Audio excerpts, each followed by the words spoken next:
All right, welcome to the regular town council meeting of the town of Southwest Ranches. If you can please call the roll.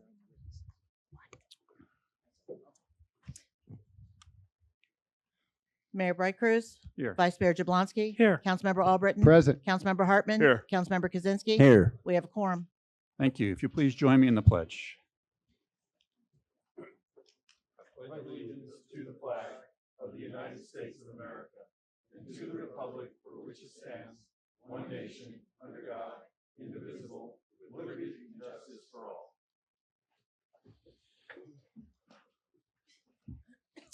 All right, this is always a really special meeting when we are able to award the scholarships. So we'll do that in just a second. We're going to take care of some town business first with our quasi-judicial item.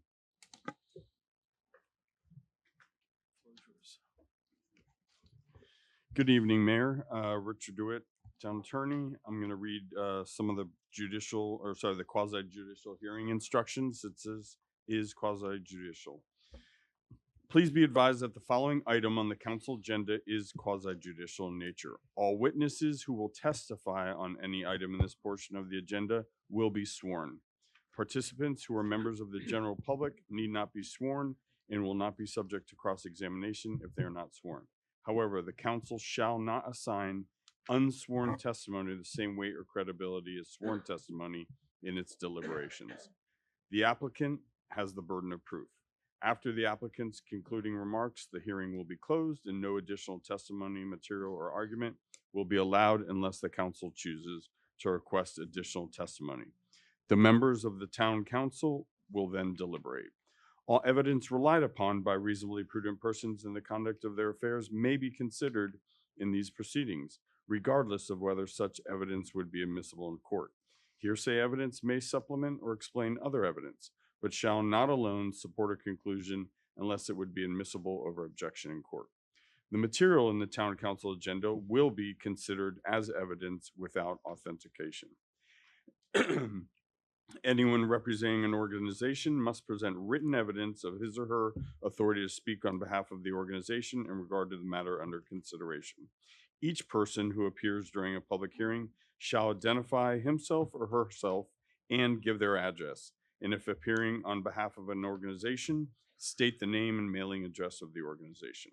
The council may, on its own motion or at the request of any person, continue the hearing to a fixed date, time, and no notice shall be required if a hearing is continued to a fixed date, time, and place.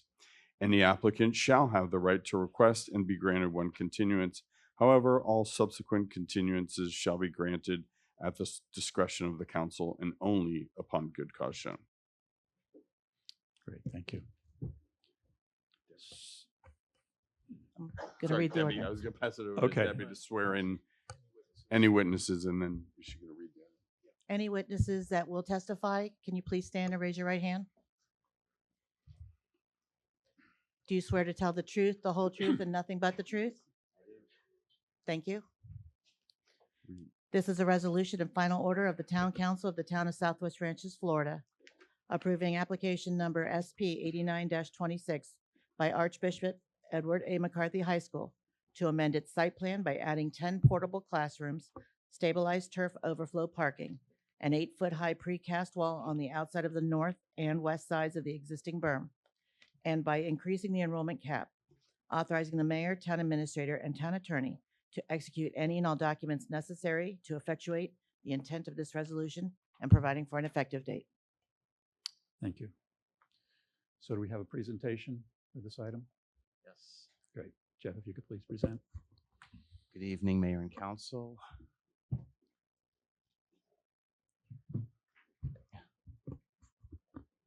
The high school is in tonight for an 8-foot wall adjacent to the berm that's along the west property line and the back of the property.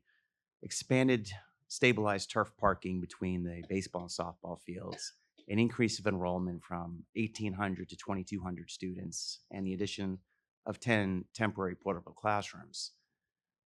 The 1,800 student enrollment cap was enacted in 2020, and that was in response to a previous site plan request to add modular classrooms without with a small increase in enrollment. At the time, there were about 1,600 students enrolled at the school, and the town placed an 1,800 student cap at that time. So at this point in time, the school would like to go to 2,200 students. That's 400 additional students, and the increase in enrollment drives a lot of the recommendations that we have tonight.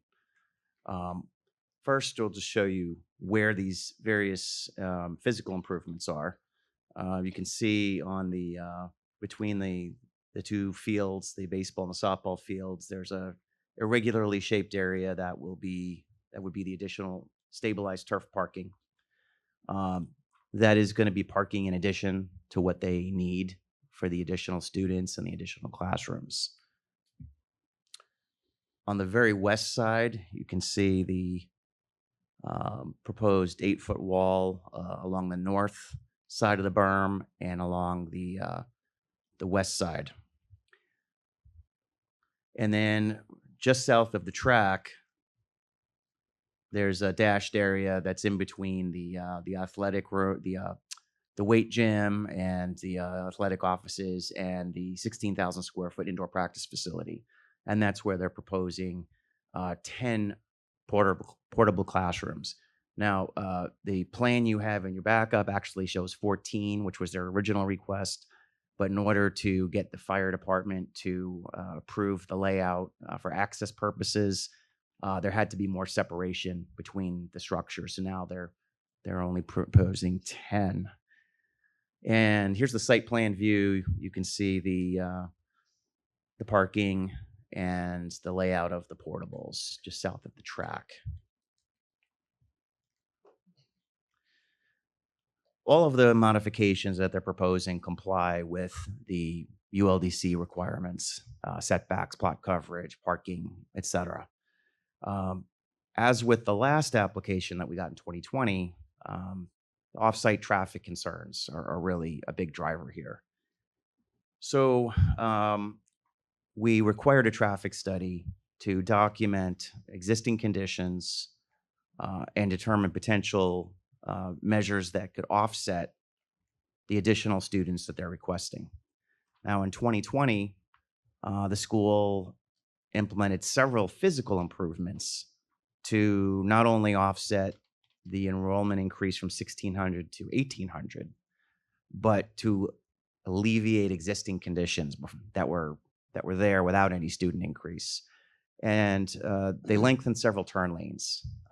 There's the northbound left turn lane into the property, I believe the southbound turn lane, and the north driveway right turn in.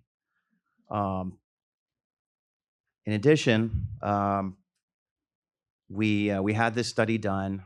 We had a study done before the 2020 improvements that recommended those specific measures, which they did.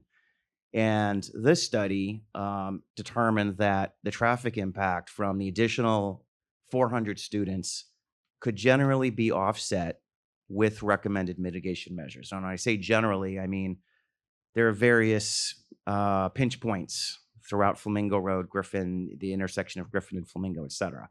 Most of them would be at least no worse than they are today. And I think in one case, something was slightly was better than not going to be as it is today, but also generally better than it would be if they didn't do any of the recommendations. So I've got a few aerials just to show you in a very simplified manner. This is all taken from the traffic study and just modified a little bit for presentation purposes. And this goes through the actual recommendations of the study. So here you're looking at the north driveway, and you can see that there's a yellow, the yellow strip delineates the queuing that was observed at the time of the study. The red shows the additional queuing of vehicles that would occur with the 400 additional students. Same thing is being shown on the southbound right turn lane into the north driveway. You can see the yellow and the red, and you can see there's still plenty of additional left turn lane capacity there, even with the additional students. Now, when we look at all of these, we need to keep something in mind, which is that when the study was done, we thought that the existing student enrollment was 1,800 because that was the cap. In reality, we found out afterward that the student enrollment is 1,940 for this year. So that was a violation of the approved site plan and declaration of restrictive covenants that was recorded to establish that limitation and enforce it. And as a result, this site plan would have come before you some months ago, but we can't bring any items forward for council approval when there's a code violation. And a violation of a site plan condition is tantamount to a code violation. So that's why it's before you tonight instead of in April. But when you look at these and you see the red delineation of the additional length of queuing that would result from these additional students, it's actually not going to be as many or as long as they're showing, because a lot of that was actually present as expected.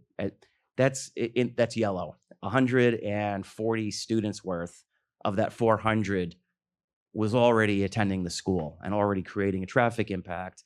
And so the full extent of the anticipated impact for that 400 students is going to be less than what this is showing.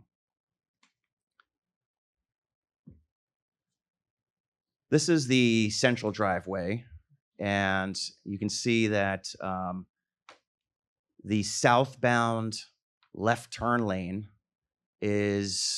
approaches critical with 400 additional students. Again, won't be as bad because it's not really 400 additional. And so it doesn't exceed the turn lane length, but it's maxing out the turn lane. As well, the queuing at the central driveway on the interior is significant because there's over-reliance, overuse of the central driveway versus the north driveway. The north driveway has abundant additional queuing because it's a more circuitous route around the athletic fields. Not so for the central driveway. So one of the recommendations is to divert more traffic to the north driveway. That was also a recommendation in 2020, and I think it's been difficult for the school to put into effect to actually get people to change their behavior.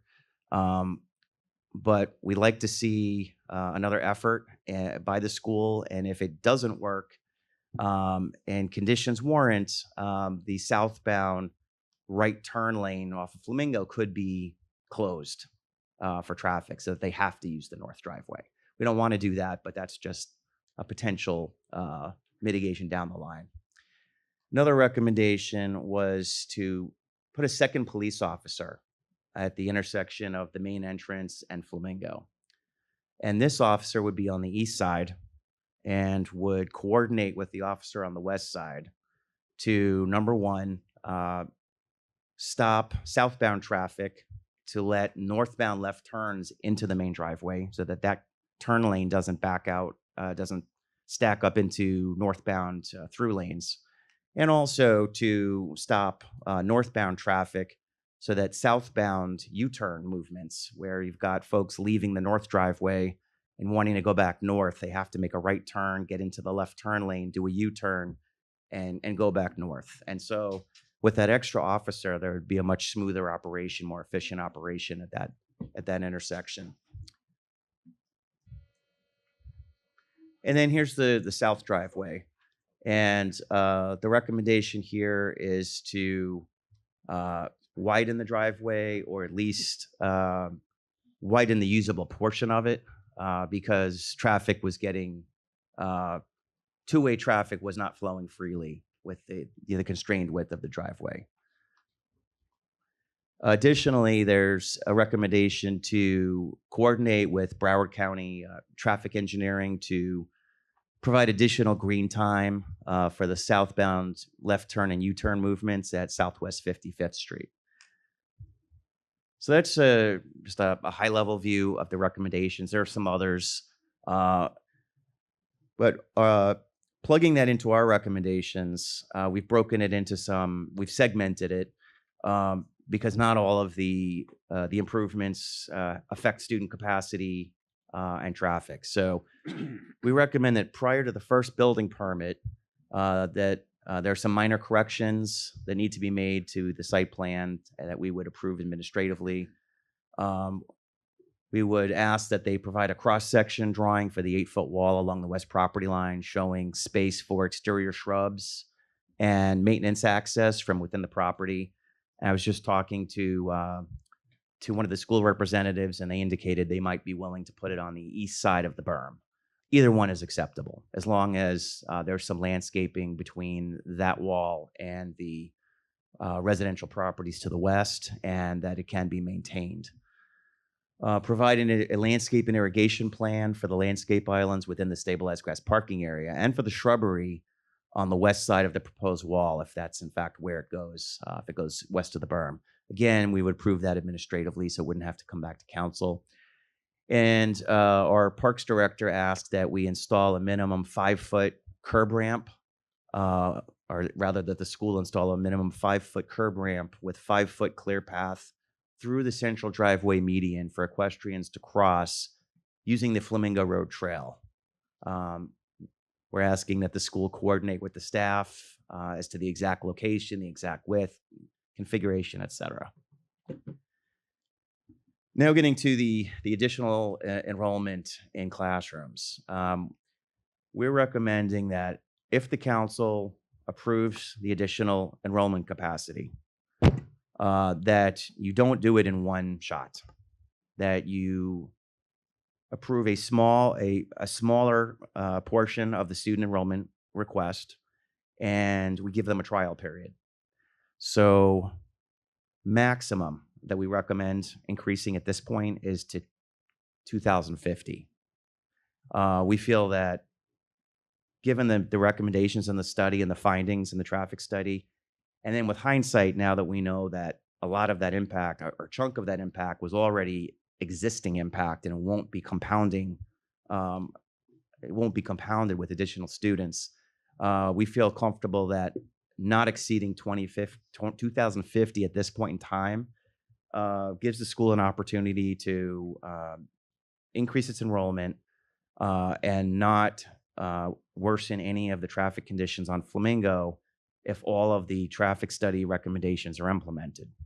So the condition would be that prior to any increase in any permit for portable classrooms, that the capacity not exceed 2050 students, that the school implement all of the traffic mitigation measures recommended in the traffic impact study, that it amend the declaration of restrictive covenants that limits capacity to 1,800, that it provides outdoor lighting specifications, which is a minor issue. There really aren't going to be any lights except some small fixtures on the portables, perhaps. That they obtain Davie Fire Department approval, which we have now obtained. Subsequently, the town would monitor traffic conditions during the 2026-2027 school year. This would be done by a traffic engineer on a cost recovery basis. The school would be responsible for the cost recovery of the traffic engineering services. As conditions are monitored, we anticipate monthly monitoring in the beginning, and then depending upon what we see, we can do it a little less frequently. But and today when these things are done, it's often with video. So it really allows a better analysis than just traffic count tubes and the way it used to be done.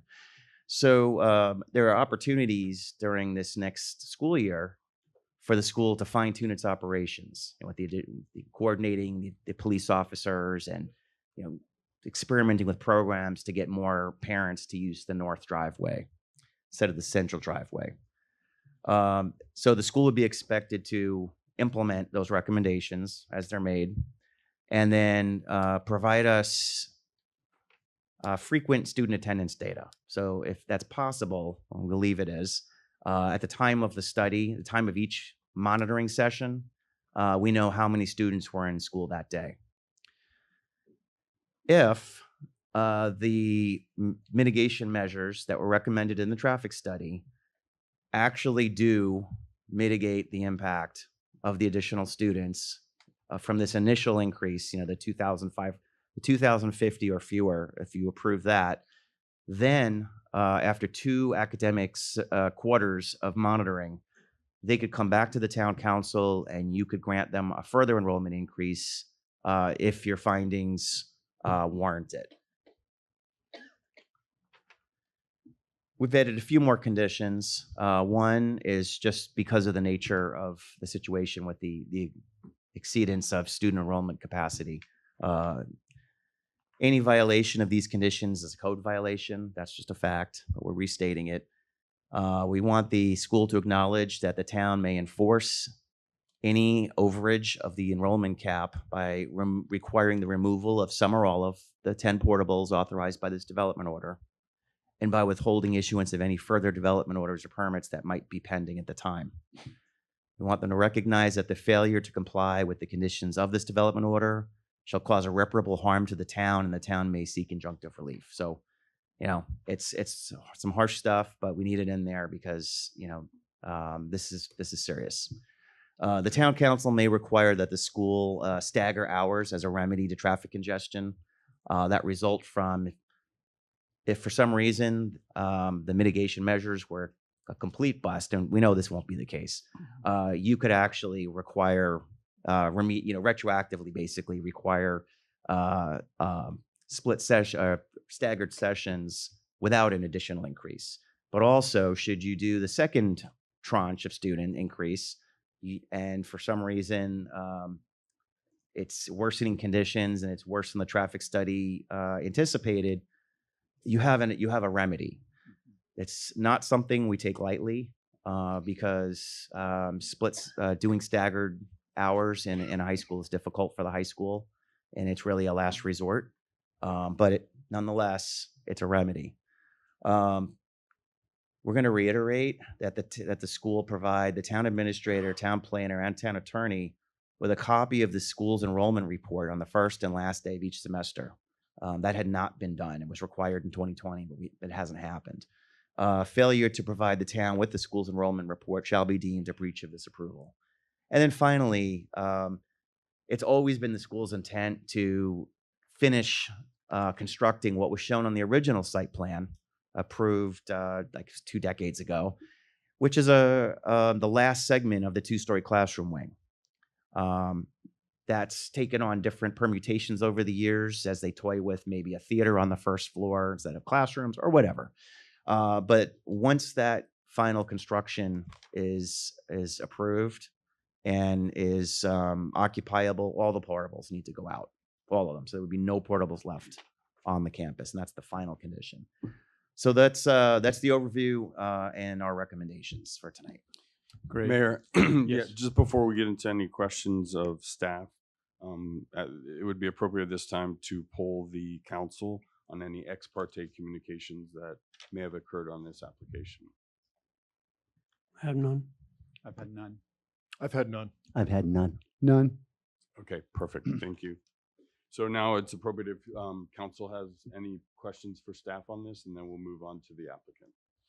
I do have one question. First, a comment. I know we've had some conversations about some of these conditions. I appreciate all the work that's gone into this. They look good. The one item that I didn't see a recommendation on was the additional officer for traffic. Should that be a separate recommendation as far as that we will be approving? Mayor, that's included in the condition that all the traffic study recommendations be implemented. The traffic study is an attachment to the resolution, and that's one of the recommendations in that study. It's also in the staff report, so it's already covered. Okay. And so what is specifically required in that? One additional for what hours? Is there hours in there, or what's? It's going to be during the the morning drop off and arrival, and the afternoon release pickup periods. Great. Yeah. Thank you. Yeah, David. Hey, Jeff. lighting issue, is that lighting required to comply with our town code? Yes, it is. And will be accommodations for the equestrian? Has that been accepted? Yes. Yes, Okay. we've been Right. discussing that with the school. Thank you. Jim? Mayor, I got a couple of questions. The quarries that are proposed in the drawings, will they be done even though the 2050 is the enrollment, if that's what we allow, instead of the 22? Will those go ahead and be put in before the 2,200 students are allowed? If we allow the 2050, will those be done? Yeah, all the recommendations for the traffic study have to be implemented. The full All right. parking lot has to be constructed. All right. And the wall, what is the reason for an 8-foot wall? I'll let the Okay. school address that later, but Okay. what they've relayed to me is that they've had some security issues. They've had trespassers that come in on ATVs and dirt bikes and have been tearing up their berm, causing safety issues in the field behind the berm where there's some passive athletic activities that go on there. And again, I'll let them tell you, but essentially they've tried to keep them out in various ways, and the residents whose properties abut that western property line don't all maintain fences. There's some vacant properties there, and so they want the security. Well, I'll ask them, have they been addressed? I mean, have they been asked about the wall? The resident? The residents have been notified They about have. the wall. Okay. Yeah. Any additional comments, questions? Yeah. Yeah, Jeff, I have a question for you. So we're going to monitor student enrollment to try to keep them honest this time by getting beginning of quarter, end of quarter attendance. I can't remember a time driving past at either drop off or pickup where there haven't been, particularly before they start letting the parents drop off their kids, where they're not halfway down to Griffin Road. And to me, our role and responsibility up here, other than compliance with our code, is safety, public safety. Let's assume they make these changes and they're not enough, because they've never been enough. I approved the 2000 or the 2020 changes, and I've never really seen the traffic problems remediated. Do we have recourse if a year from now, once this is implemented, it's still not enough? Yes, you do. First of all, the increase that, if you follow our recommendation and don't go beyond 2,050 students, the based on the data in that study, that traffic study, given the fact that 140 of those 250 students were already accounted for as background conditions, I have every confidence that that's not going to happen, that it won't be worse than it is today. However, we did build in the condition that at any time, if for some reason the traffic is actually worse, the queuing, and we don't just mean through traffic on Flamingo, because that's Sure. always going to increase, but if turn lanes are backing up into traffic and there are just clearly problems related to this school and the circulation, you can require that they stagger their start and end times. And they can then decide whether that's something they can live with or whether they want to decrease enrollment. But that would take care of the problem if it happened. The other question I had is, I remember back in 2020, there was also discussion about changing the light timing at Griffin and Flamingo Road. And I saw that that's part of this as well. Yes. Can we make this contingent upon Broward County saying yes to making those changes at the light, since I think they're significant in terms of the backups? Well, you certainly can.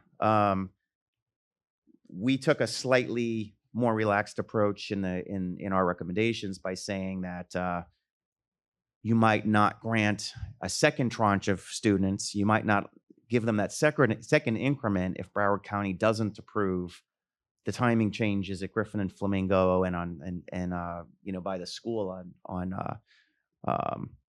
And there's another one that we have too, which is we want to work with Broward County to eliminate rights on red at one of the intersections, because right on red cuts into the turn lane time for the U-turns, the U-turns from southbound left turn lane going back north. We think that would help, if they weren't allowed, at least during the school hours. So all of those things that are beyond our control, and the things that are like requiring the extra officer and what have you, we felt comfortable with the initial enrollment increase, that traffic conditions will not get any worse than they are today, and that you could then judge whether you want to grant that second enrollment increase based on what Broward County decides and how everything's working. But you could certainly condition the first increase on that too. So in giving them half of what they're asking for at this point, we're really only talking about a difference of 51 kids. No, we're talking about 60, 90. like 90. yeah, 90 it would be kids? 90 Okay. kids. Okay. I don't know how you guys feel about conditioning it on that. I have a whole different line of Okay. thought here. What concerns me is Well, they've gone over sorry, the cap. at this point, I'm we're sorry. still, we're just asking questions of staff. Yeah. And then the applicant's going to have an Okay. opportunity. Then later on, we'll be able to Thank you, deliberate. Richard. And just to be clear, I know Councilmember Jablonski's got 2,000 in his head, and so yeah, that would be 60 students. We recommended 2050. It's not a magical number; it can be, but we're trying to get the point across that about half, and that would be 110 students. Thank you. Hey, Jeff, do we know how long the school has exceeded the Yes. prior cap? Yes. How long, does it go all the way back to 2020? No. So last year or this year was 1,940. Last year was over 1,800, but not by a Still exceeded lot. it, but that exceeded it And then the year before that, it was not over 1,800. So it's exceeded the cap for 2 years. for 2 years. that we know of. They've been in violation for 2 years. Yeah. Well, I'm leaning. I'm leaning at Again, the, I don't want to get into any where we're Okay, all leaning right, or fine. deliberations. Right now, we're just in questions for Right, staff. fabulous. Gary, I want to wait to hear from them. wait till they come up. Okay. Yeah. So I think we're done with our questions to No to more staff. questions from council at this None. point? Okay, if the applicant can come up.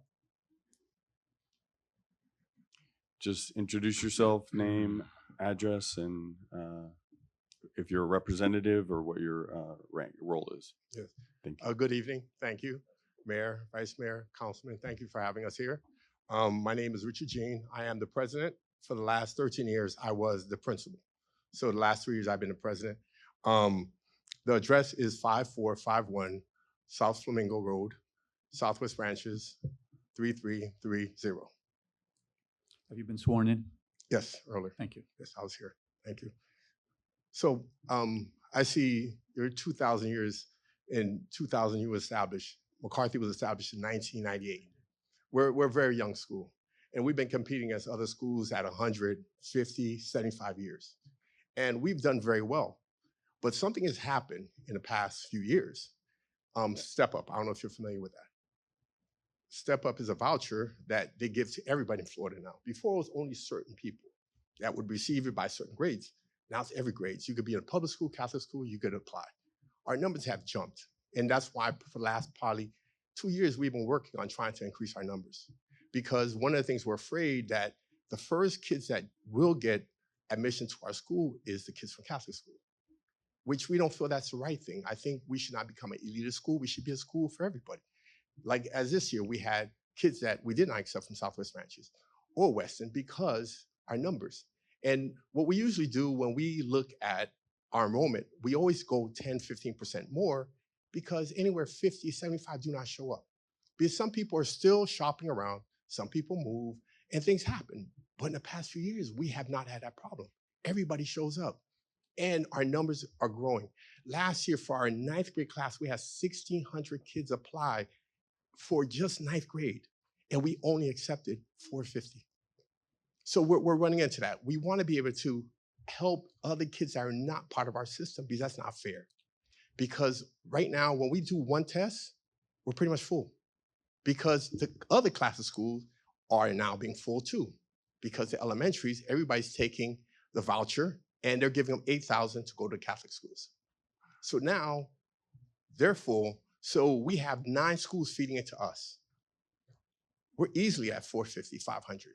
But we don't want it to be where we are not serving our community because we have schools all the way down in St. Gregory, for example, a Nativity. They're way out, but they're able to get in. But we can't help Southwest Ranches, the Western. We want to be able to make sure that we are helping our community. And I think we've done a great job of partnering up and serving our community. I've seen our enrollment goes because a lot of people are moving into Southwest Ranches and they're putting their kids at McCarthy. So our job is for us to make sure we're serving everybody, not just the kids that are coming from the Catholic schools. One of the questions I noticed, we want a theater, not a building. We want to be able to, again, have functions and even allow if you have the need for something that you'll be able to use it. One of the things, the wall. One of the reasons is crossing over. We're concerned one night at a football game, soccer game, lacrosse game. Anybody could park because we have pretty much a large area that the houses are not built. They're just, man, you park and you come over. The damage somebody could cause at a night event. And if I said this 20 years ago, you'd say, this guy's crazy. We live in a world today, we have to think about the impossible because the impossible is what we deal with. So we're afraid that we're gonna have to have cameras on there. It's a breach we would know in our security. Because as we see every year, we have some crazy event that happened at a school. Then it's a big deal for 6 months. Then everybody forgets about it. And we just always are concerned. We'd love to have you there to see our security. We have access control. We have 185 cameras because part of our job is to make sure our kids are safe. And we live in a world that schools are no longer safe. So, and that's one of our concerns. Our enrollment, honestly, we get 2050, we won't have to talk about this for another 5 years, if anything. We don't want to get bigger. We just want to be able to accommodate the people because we have seen, when I started, we were at 1,200. And again, we were competing against the other schools from St. Thomas, American Heritage, excellent schools. And we were able to find our niche. Our niche is we're an academic school, a Catholic school, and we're technology. And we have done very well with that. But we're getting a lot of kids, but we can't accommodate them. So more we're doing to try to make sure that we are able to, when we did, we thought it was gonna go through, and that was wrong of us to believe that. But we have done, and we work very hard, work with you and all the hard work you do to be compliant. In 16 years I've been here, this will be the first time we have not been in compliance. And I apologize for that because honestly, most schools, if you accept 1,000, you might get 18, you might get 1550, 1850, because people don't show up. They're still looking at other schools. One of our big competitors, American Heritage, and we have parents, they will pay $1,000 to be on our, but the next thing, they get a scholarship, they're gone. Other schools give out scholarship. We do not give out scholarships. You know, our sports program, we're average because we don't bring kids in to win. Some sports we do well, volleyball, baseball, soccer, that's our area. You could throw a ball anywhere around here, you're gonna hit academy. But football, basketball, we suffer. We don't go into Miami and bring kids to play. We don't. We've never done that, we never will. Because we bring our kids and give them opportunity to play. Never played before, but we want them to have that ability. Because it's great for a kid who's smart to have that discipline and being taught how to be a good person. That's big for us. I don't know if any other questions you have. I try to take some notes and anything that I missed. Just in case you have anybody else on your team that's here that's available, if you can introduce them, that they're also available to answer questions, that would be helpful to the council. Tony Massaro. Thank you. All right, sit. And you just introduce who they are and what their role is. Oh, Tony Massaro, he's Can you use the sorry. microphone? Tony Massaro, he's also in charge of the facilities. He's also working me in advancement. He's our statesman. He's been there from day one of the first employees hired. and he's been our right hand helping us grow the school. Understood. All right, thank you. So now, council, if there are any stay up. questions, Go ahead. now would be appropriate time. Yeah, questions and statements. Yes, sir. Okay. I was really disappointed when I heard the enrollment numbers.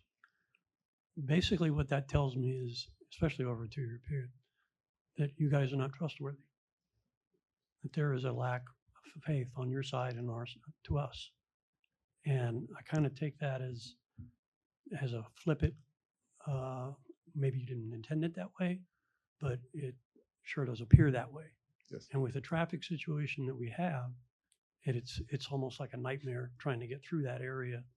Now I know why. We have an additional 140 cars probably that, I don't know if that's the right number, but I'm picking a number out of the air to match the students. I'm just really disappointed that you guys dropped the ball. And I kind of think you dropped the ball on purpose. And that bothers me. It totally bothers me. And as it stands right now, I would love to see all these recommendations that Mr. Kadam came up with in place before we agree to anything else. I'm giving you my personal feeling. I would like to see all the traffic patterns, the extra police officers, parking lots, everything. Then we'll look at and we freeze the enrollment to where it's at right now.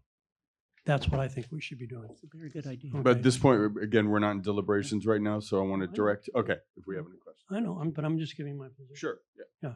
I'm just giving my position on this because I just found it I was so flabbergasted when I heard the numbers. We're not talking 10, 20, maybe even 25 kids, you got families moving, things like that. We're talking over 100. Mhm. And there's no excuse for that in my world. Okay. There's no excuse. And you're asking us now raise it another 400? Are you No. serious? No, 2,200? 2250 for now. Well, I'm talking about the 2,200 Right. number. Okay, that's Yes. another 300. Right. All right, from 1,800 to it's 400. Okay, and even though you've already exceeded that, hat in hand and all of that. I mean, I find that ridiculous. To be real frank with you.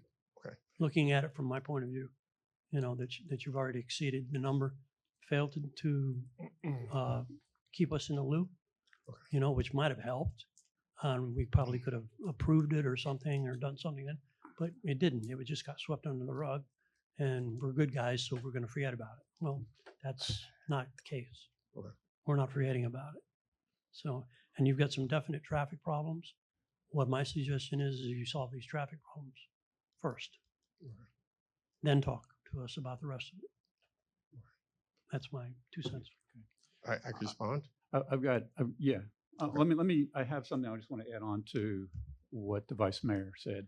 I've got a bunch of other questions too. I'm going to get back to those, but as long as we're talking about this one, what I heard in your response was the honest challenges to keeping the enrollment down within the limit that was set. That's what I heard. I did not hear anything regarding how this is going to be different in the future if we were to increase this to 2050. I did not hear a word about what you're going to do differently to make sure that we don't exceed 2050. I got zero confidence that you've made or are recommending any changes to keep you within the limit going forward. And so I'll just add that on to what you said there. So if you maybe respond to attendance. Yes. We've been probably 18, 19 months working on to increase our numbers. So, and anything that we've asked, we've done. We spent $150,000 to correct the road outside. That's a state road. We were asked to, we did it. We were asked to do one study, we did. We asked for a second one, we did. We asked to change our pattern, we did. We've done everything. So our assumption is that we were gonna get it, which was wrong, we should not. We know that we have to keep our numbers where it is. One of the problems we are seeing, and you're gonna see, is Weston is only half capacity. They're trying to move over. We're telling people, no, we're turning people away. We cannot. And the problem is when you look where we are, the next Catholic school is all the way, maybe 30 minutes away. So it is, but we are going to be very strict on that and will not allow it because it will be, our classes will have to be at 500. That's it. We would not allow it. Before, our numbers were, we had a class maybe at 350, another one at 4. They weren't consistent. But as now, our classes are all at 500, easily could be. We could be at 6 if we wanted, but we're not going to.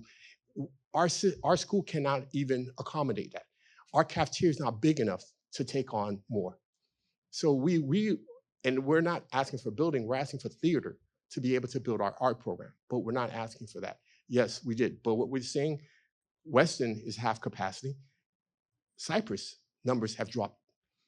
So I understand, sir. So what I'm hearing, I'm still not hearing the answer to the question, to be honest with you. I hear all the Yes. challenges. I hear all this, No. but what I've heard is that, to me, it's very analogous to an airline that overbooks their flight. Yes. Okay, because they know that there's a certain number of passengers that aren't going to show up.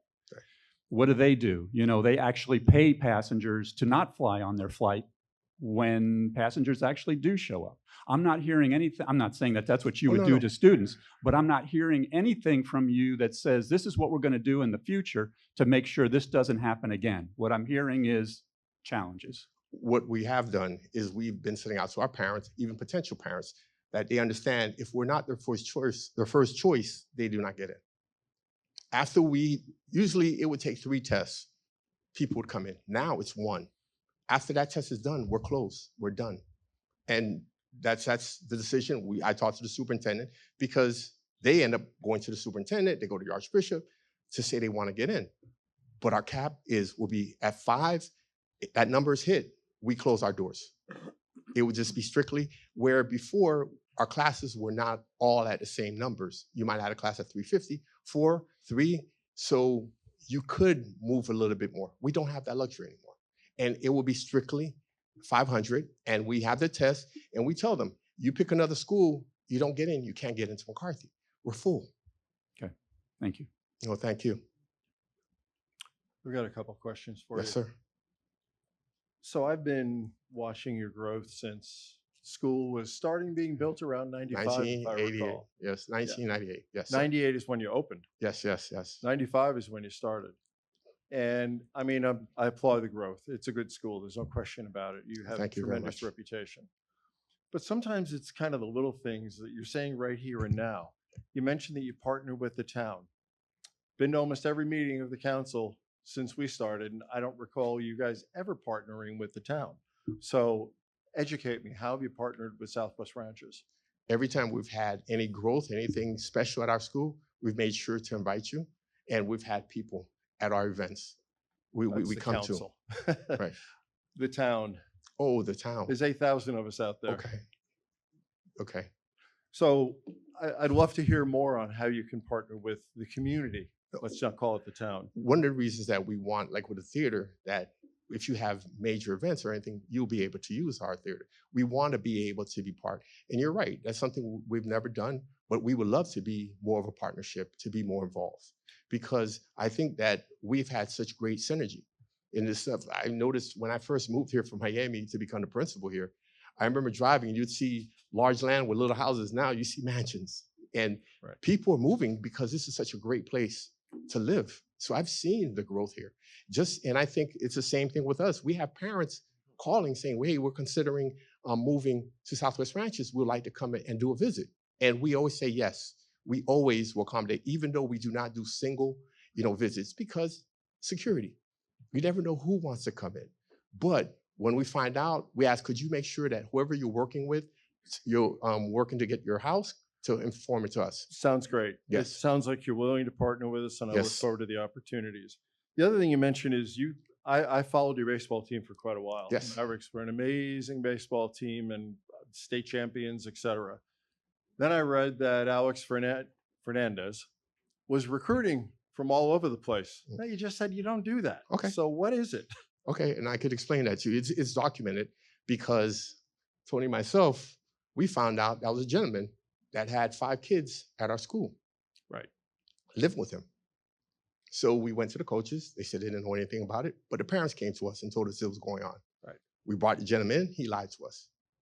2 days later, we called the high school association, and it's public knowledge. We said, we would like to be investigated. He said, sir, you're ranked #1 in the country.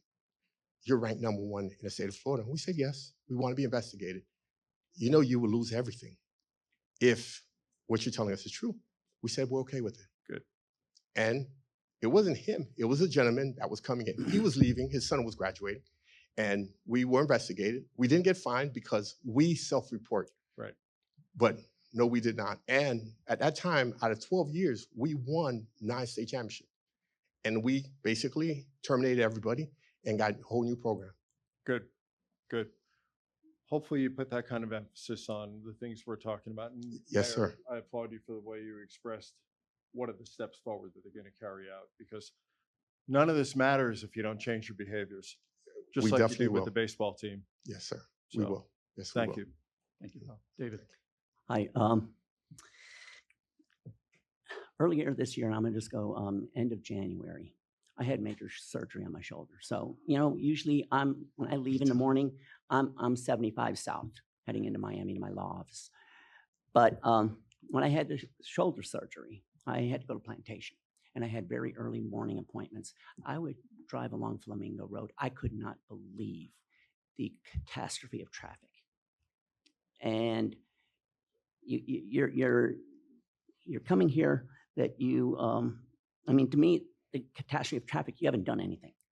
You haven't done anything to change it. You're just taking more and more students. And let me ask, what was the cap? We had 1,800, and you said 2 years ago it was exceeded by how much? I'm not sure. The number of students that you exceeded? Well, this I think it was 30 or 30 students or something like that. And now we're at 140. 40. And as you could remember, this is people that registered. They're not 100% into the school yet. Okay, explain that, because that really, I don't understand how you can exceed the enrollment cap, but then they're not attending the school. Okay, so 4 years. You graduate 1 year, then you have to accept a whole new year, and you accept transfers. So we accepted the freshmen, but again, that doesn't mean they're coming. And we've had asked kids to leave academically, behavior. We've asked kids to leave because we want to keep a certain standard at our school. So our enrollment will drop. But we usually do that. But in the past, just the numbers were too much, and we did not do what we were supposed to, which we will make sure we do. But every year, our numbers not true until August, that they're actually sitting and they're in the chair because people change their mind, people move, financial issues. We're looking at this year. There might be people that will not show up because of financial. But this is what we deal with every year of making sure that we meet our budget. During the last year, what was the enrollment above the 1,800? I During think the we're last year? maybe 100. Maybe 100. Yes. Okay, and let me ask another question here. What is the tuition? 12,000. 12,000. Yes.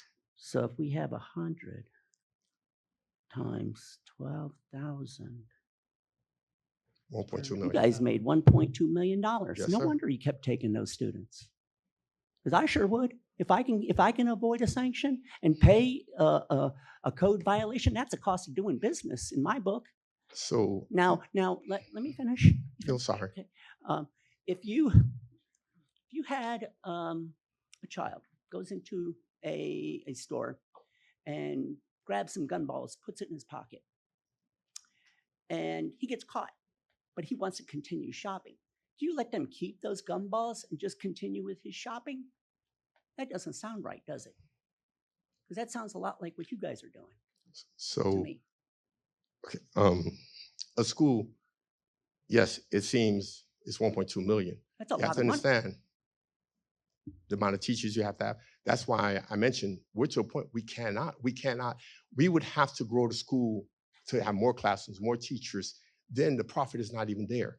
And that's one of the problems that we've been having, because that means more teachers, more space, more things we have to do. We do not have that ability to. I'll just say what I want to hear you say is that it's not the right thing to do, so we're not going to do it. I- Not that we don't have the capacity to do it. No. Like if we could squeeze another teacher in there, No. then we might consider doing it. That's No. not what I'm hearing. No, I'm not I'm like, just I trying to don't like explain what the I'm question. hearing. I just trying to answer his question, but again, I would say it again, we do not want to. That's not what we're trying to do. We have always worked with the town, and we want to continue to work with the town. Good. That's our most important thing. That it's great when you attend our events that we have a good feeling that we make you proud of the school just as much as Southwest Ranchers make us proud. Let me ask you a question. Yes, sir. If it was a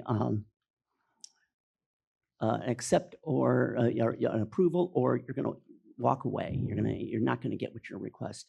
If there was a condition of staggered starting times, is that something you could agree with or something you would oppose? So we looked at that already, because one of the problems we did notice, why did this all happen at one time? When the pandemic happened, we closed, then everybody came back at the same time. When we look at the other schools, so I don't wanna Temple hear about Beth other schools, I'm Baptist, sorry. excuse me, I want to hear about your school. but I would explain. So we are willing to change our time because we're all about 8 o'clock. We're willing to even change it to 8:30 or 8:45. That way, About 30 we're not minutes, all at the about same 30 time. minutes. You're talking 15 minutes. But if the school has, the kids have to be there by 8, that's when they're going to be in school. Is that state law? That's school law. Oh, school law. That That's okay, a you guys school can law. change your rules. If somebody keeps coming late, we have the right to ask them not to be there. We do ask that the kids come to school on time. But that's not set in stone. You could change that, right? Excuse me? You could change that 8 o'clock. Yes, I can, yes. Thank We are looking at, because right now, if you look at the other schools, we're all pretty much at 8 o'clock. And we're the largest. So everybody on Flamingo is dropping off. Before, we were all staggered.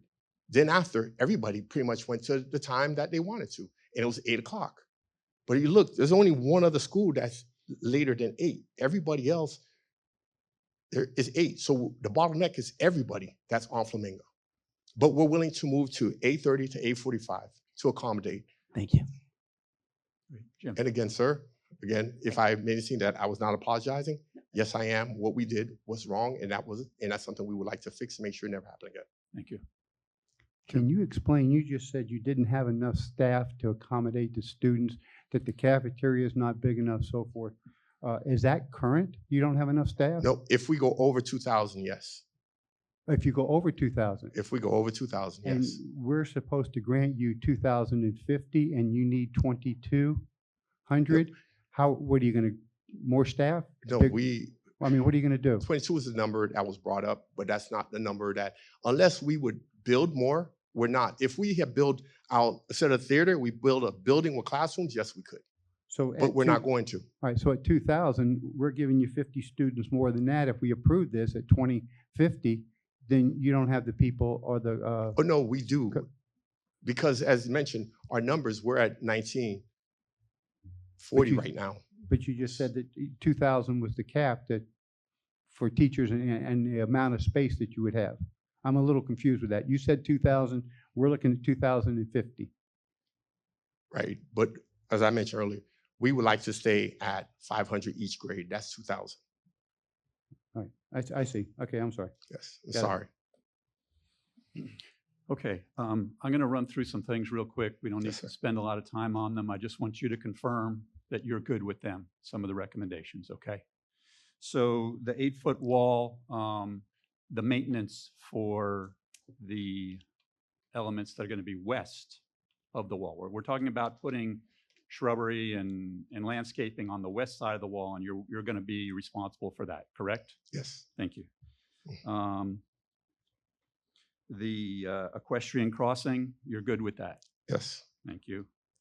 The enrollment not to exceed 2050, I'm hearing across the board and it reflects my feelings. I don't think 2050 is the right number. I think we should lower that to 2,000, to be Okay. honest with you. Are you good with that? yes, Okay.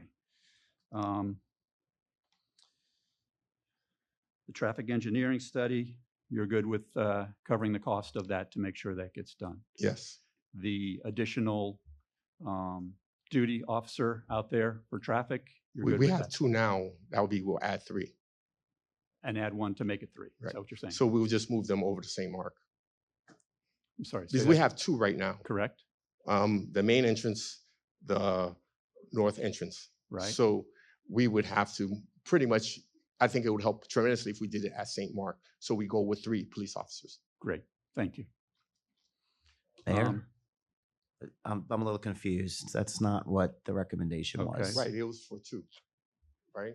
Or It was to add a third officer, the 3rd. Yes. which would be 2 officers at the main entrance, one on the west side and one on the east. Okay. And then keeping the one at the north driveway too. Yes, it was 3. Yes, 3. Okay. But that's not the same as having somebody down at St. Mark's.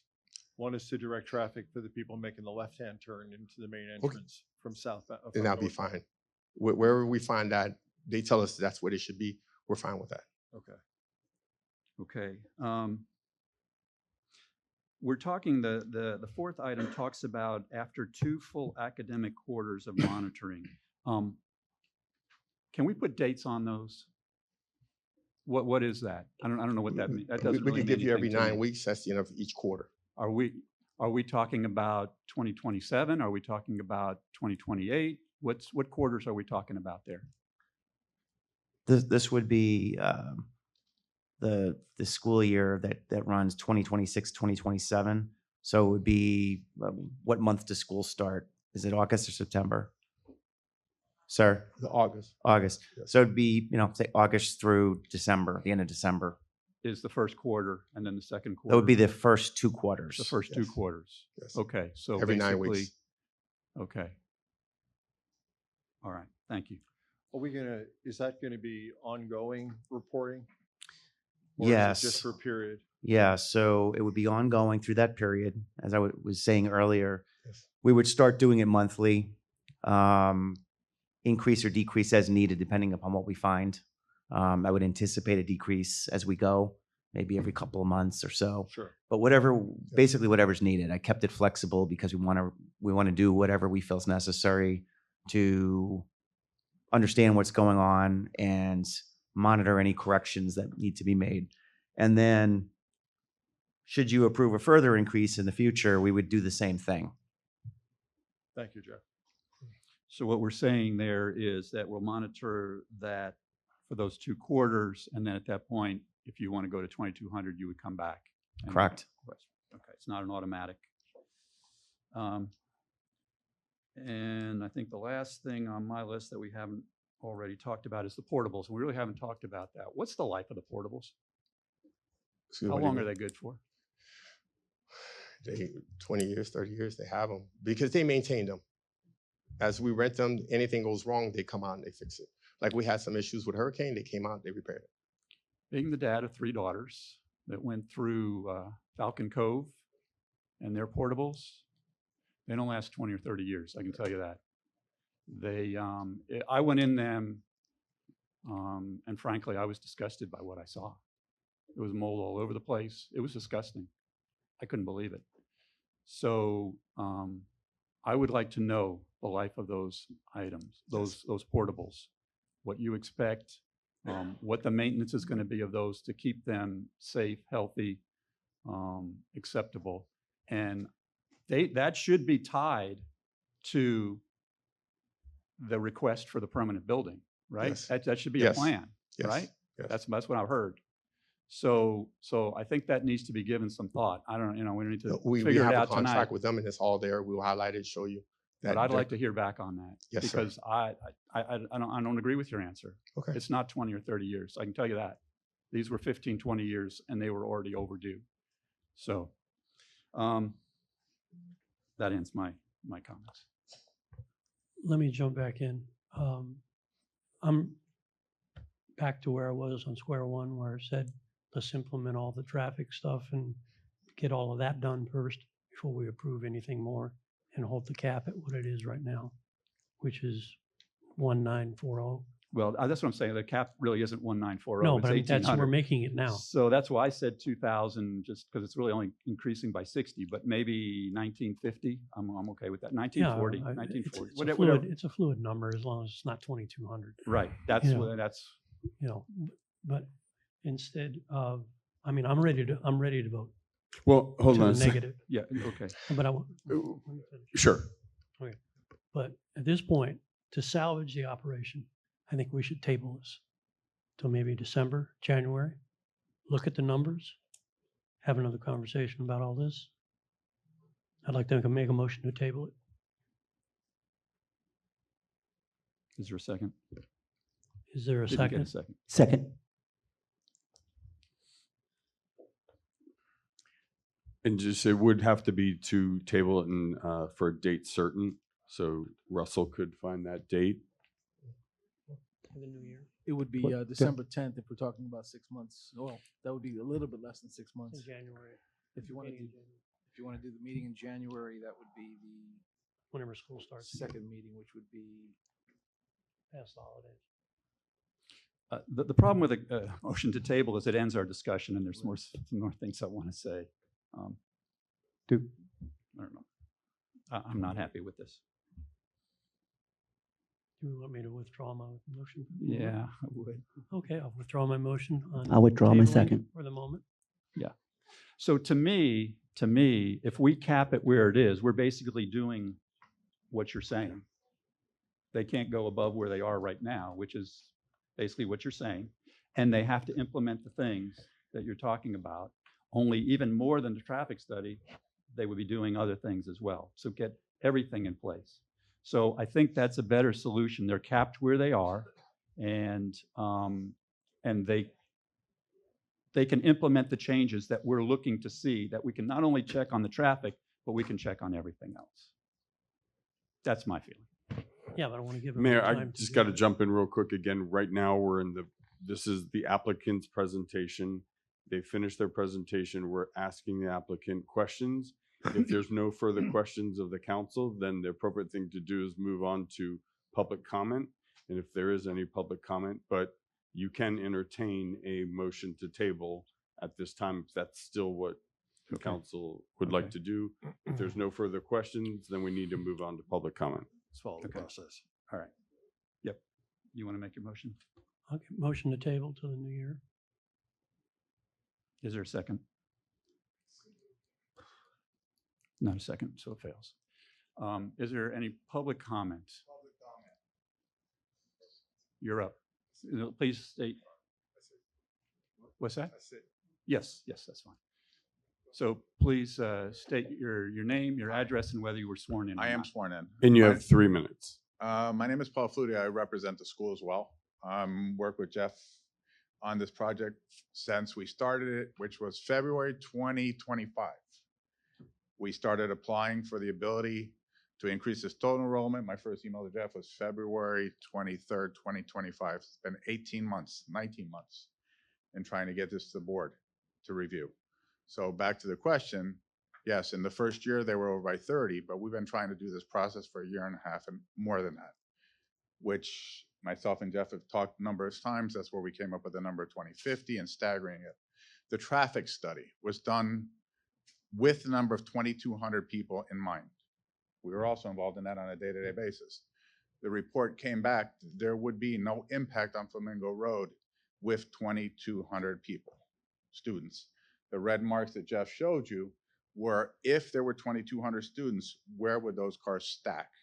They were still only on Archbishop McCarthy property, not interfering in Flamingo traffic, not adding any additional traffic to Flamingo Road when they did a study. The recommendations for the study were things that they would address issues like the North Gate, where you saw the little bit of stacking, they open it 15 minutes earlier, all those cars would actually be on property. There would be no red line on Flamingo Road. The south entrance, it is a 2-lane road, but it hasn't been maintained. It's reworking that south entrance so we have in and out traffic. That was the only hiccup, I would say, in the traffic study they found, is that people were going out that door in the morning when people were supposed to be coming in. So they were creating a bottleneck getting off property or getting in. So I just wanted to clarify those two things, that we have been trying to get this approved for 19 months. So yes, this past year they were over. I didn't know the numbers. And the year previously they were over by 30. So I understand you want to table and stuff, but this has been going on a long time, just trying to get to this position. Fire had a number of issues, so we addressed those. The traffic study individual went on, I think, vacation or something for 3 or 4 months. So that was another delay we had to deal with. And the school has bent over backwards doing everything that's been asked of us, no matter by who, including one fire comment that the fire department didn't even know how to answer it themselves until myself and the fire chief sat down at a table and said, how are we going to answer this? And then when we got done, I said, now we know how you're going to answer it for other people, because it was never done that way before in the fire department. So I know that the school is requesting it. We're requesting it. I know you want to table it. Maybe we can do the 2,000 like you said. But again, the traffic study originally was based on 2,200 students and had no impact on Flamingo Road. And as we know today, that the existing conditions were actually by 1,940 kids, not to 1,800. So that's all I have to ask. If anybody has any questions about it, you're more than welcome to ask. But if not, I'll defer to him. Thank you. Okay, thank you. Jeff Jones, 18901 Southwest 61st Manor. Have you been sworn in, Jeff? I have not, but I swear to tell the truth. Thank you. I'm beneficiary of 3 of those extra kids at Archbishop McCarthy. And I'm sorry that you get stuck in traffic. But my kids are growing up there. And I can guarantee each one of you that it's a much better education, a much better group of people than you're going to find in any public school. I think this council should get behind this school 100%.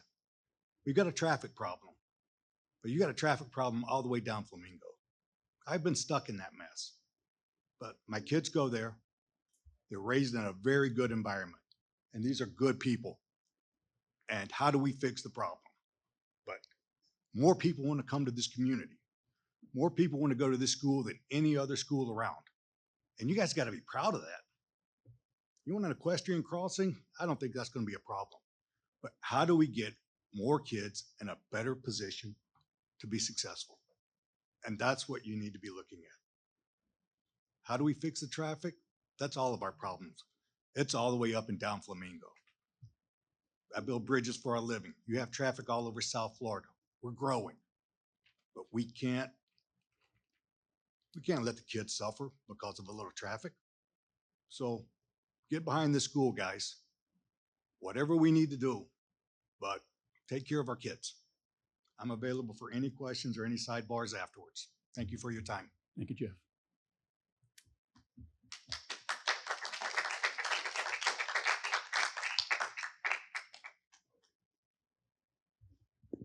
Good evening, Mayor, Council, Town Mayor, Town Council, Town Clerk, sorry.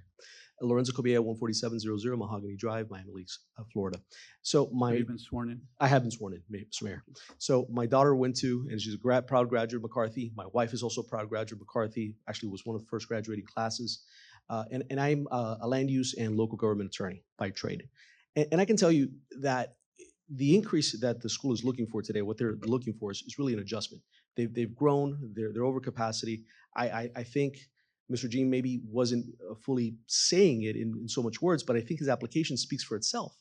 The school is opening itself up to further regulation by this body. It's allowing you to impose, not allowing, you're going to be imposing staggered, staggered dismissals, staggered arrivals. That's something that it's by a virtue of this application, you're going to have further control over that. You're going to have further control over its enrollment, something you don't have currently right now. And the increase in the students, really with the benefit that the town is going to get out of being able to have that in the application, which you really don't have that currently in the previous application, I think is a benefit. Also, the school is willing to create facilities, create opportunities for the town to be able to have its residents engage in the school, a beautiful facility that also is a phenomenal educational center. I mean, it is taking students and putting them in Ivy League schools all over the United States. I think this is an opportunity for this council, an opportunity for this town that it hasn't had before with Archbishop McCarthy. Those are my words, and I'm available for any questions. Thank you. Good evening, Mayor, Vice Mayor, and members of the Southwest Ranches Town Council. You have a beautiful town. My name is Juan Carlos Fernandez, 7963 Northwest 163rd Terrace in Miami Lakes, Florida. My name Have is you Juan been- Carlos. I have you been- serve. Excuse me, have you been sworn in? Yes, sir. Thank you. Yes, sir. I'm a councilman for the town of Miami Lakes. I'm here this evening to respectfully express my support for Archbishop McCarthy High School's application. I'm speaking not as an elected official, but as a parent of two students of Archbishop McCarthy. I've had the opportunity to see firsthand the positive impact this institution has on its students and their families. McCarthy is much more than a school. It is one of the premier educational institutions in South Florida and a tremendous asset to the town of Southwest Ranches. The school brings prestige and positive recognition to the community through its academic excellence, student achievement, community involvement, and athletic success. Year after year, McCarthy students and teams earn scholastics, athletics, and extracurricular honors throughout Miami-Dade, Broward, and beyond. These accomplishments reflect positively not only on the school, but also on the community that it is proud to call it home. Therefore, I respectfully request that you accept this application. I think it's an amazing school. It brings prestige to your town. I understand traffic. We have 5 families that carpool to make less of an impact on traffic. We actually drive. I personally don't see the traffic, and I understand that some of you do, and you may experience it, but I personally don't. They've done a pretty good job in the entrances, and I followed their request. I do come into from the north entrance.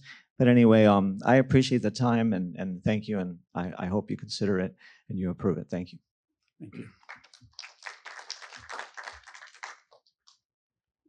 Good evening. My name is Cesar Mestre. I live at 4290 Southwest 141 Avenue. I have been sworn in. Thank you. I used to live in Miami Lakes. I was a former elected official in Miami Lakes, and I actually moved across the street to Imagination Farms so my daughter could attend McCarthy. She will be a junior next year, and we are very proud and very happy with everything that's happened there. There was a mention about the wall, and as a former police officer, I can tell you, one of the things that we liked about the school is the security that they have. And what the president said is correct. Years ago, we would have never thought about these things, but I have seen that area in the back, and I wonder to myself all the time, why is there not a wall there? I don't understand it. I don't understand why this isn't more secure. They have almost 200 cameras, face recognition, tag recognition at the school. The kids cannot do anything that isn't videotaped. So I would ask you to please implement that so that they can put the wall. My daughter started driving this year. I used to take her to school every morning, every single day. And I had to put up with that traffic, and I know what you're talking about, and I understand it. But when she started driving, I got her a car, and there was no parking. So I'm glad to see that now they're going to have additional parking. With regards to the implementation of the increased student count, Mr. Kobiella, who was here before me, told you that now you have some things that you didn't have before provided for in the conditions. And I would agree with that. Now, has there been a mistake made in the past? Yes, there was, and I saw your concerns and I understand it. But that mistake can now be monitored and corrected. The president told you so many times, yes, we did it. Yes, we're sorry. Yes, we're sorry. It didn't seem like you liked the answers, but he did say it several times. But now you have the ability to say, hey, you've had 1950 or 1940, let's go to 2000. The president said he was happy with that. It sounded like that was a number that the council could live with.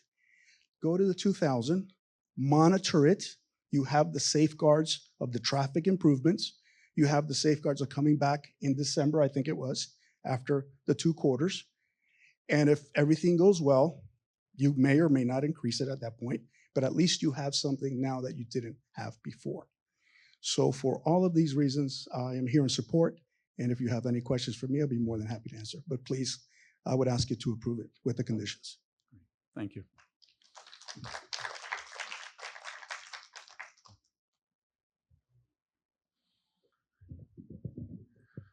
Good evening. Newell Hollingsworth, 199th Avenue.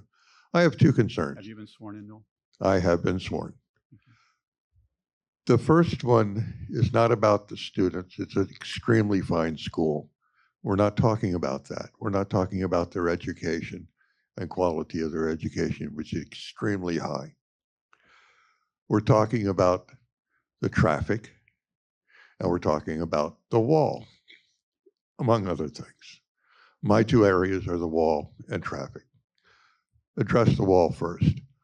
Why do we need an 8-foot wall set back from their property line when they haven't done anything about fencing prior to this? That we heard nothing about fencing. We heard the ATVs coming through, running up and down on the wall, et cetera, the berm. But they didn't try any other type of fencing. Now they want to put an 8-foot wall. I disagree with that. They had the berm there, which is supposed to guarantee the people that live behind it to the west don't see that have the problem of the noise and stuff from the school. Putting the wall there is not on the property line or just off the property line. It's set way back. And they're going to put foliage in front of it and have to mow it. Well, the ATVs are going to come in and run up and down that area and around it and into the school property and over the berms again. That's not going to cure the problem. Why haven't they tried some other type of fencing on the entire west side to keep the ATVs out at their property line? That's my question. Number two, traffic. I happen to go that way, not every day, but more than enough than I really like to, because I'm going to appointments at that time. I have seen, well, I have been in traffic where it's taken 20 to 30 minutes after I make the right turn off of Griffin Road to get down to Sterling. That's 30 minutes I take ahead of time. I factor it in. The main problem I see when I get close to where the police officer is directing the traffic is the northbound left turn lanes. The police officer will stop Flamingo Road on the southbound lanes, wave the left turn lane in, and no matter how many cars are there, let it back up until infinity, till it almost reaches the stoplight at Griffin. Continuously turn. The people are turning into the left turn lane, and they'll come flying down that left turn and make that turn lane. Can I have another minute, please? No, we keep everybody. It's been a long meeting. Okay. So anyway, that's it. Right. That has to be corrected. Thank you very much. Thank you, Neil. Mayor, at this point, if there's no further public comment, it's appropriate if the president would like to come up and for a final argument. You have 5 minutes if there's something you would like to say as well.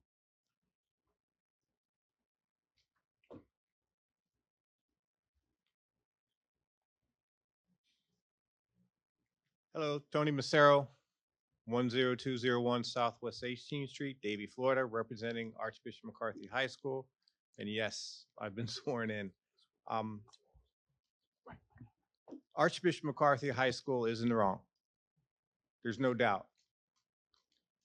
And as Paul Flutie mentioned, we started this process back in February of 2024, 25. It's been a long process of battling different entities, not battling, let's say cooperating with the fire department because we understand the importance of safety. Our motto at the school, for you to know, is what's best for our kids. Because our kids that are represent our school, represent our community, and I think there's 2 here tonight are getting scholarships, which is a tribute to what, not only what we do, but also what you recognize. The town has grown, we have grown. I've been blessed to be there from the first day of school when we had 184 kids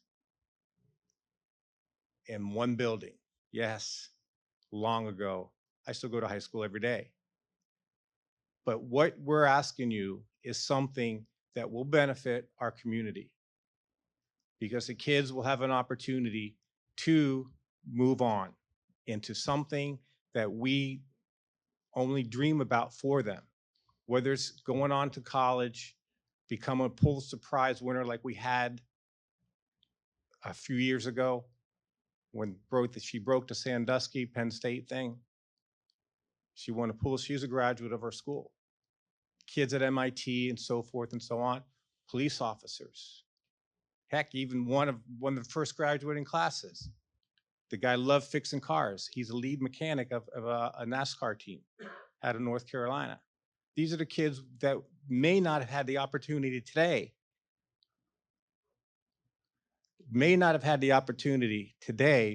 if they could not attend the school.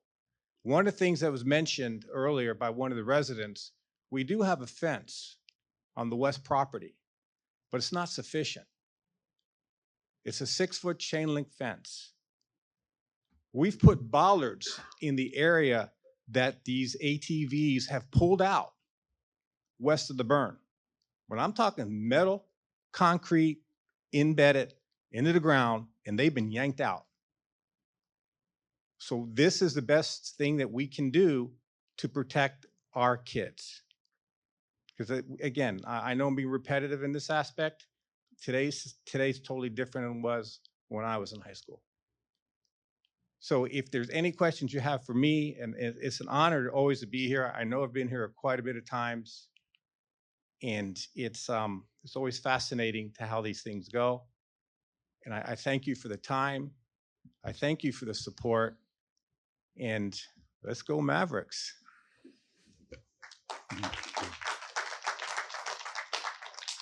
Mayor, now if Jeff, if staff has any follow-up responses, now would be, you have 5 minutes.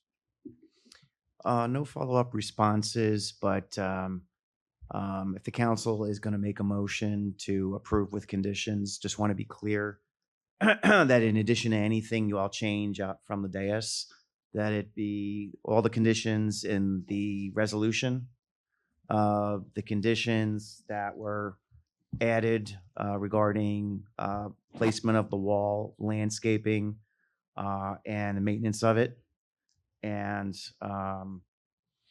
that I'd like to have the school formally acknowledge that they agree to all of the conditions that we're proposing in terms of enforcement, that they understand and accept removal of portables and those types of things should that student cap be violated again. So President, can you come up and acknowledge that? Yes, we will apply and honor anything that we have, that we put in writing for the school. Yes, we will. Thank you. Deliberations. Just a question.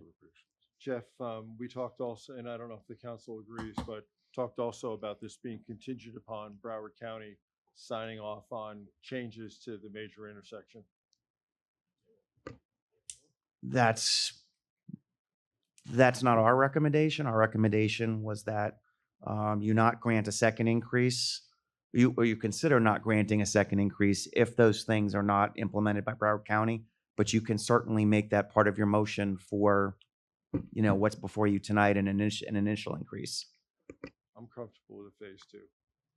I have a question for Jeff. Sure. Are there portables there for future use or for use right now? They're for use right now, and when the permanent classroom wing is under construction, these new portables would house the students, would accept additional students from the portables that are in the footprint of where that expansion would occur. And that's my understanding, and I defer to the principal if he wants to correct me or add anything.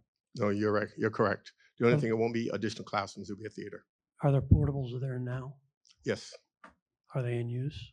yes, And you're asking for permission to use them now? yes. No, no. Wait, Something's ballot wait, backwards to here. use the new ones that we'll put in, but when the theater will start getting built, we can't use that anymore. We would have to move to the new ones.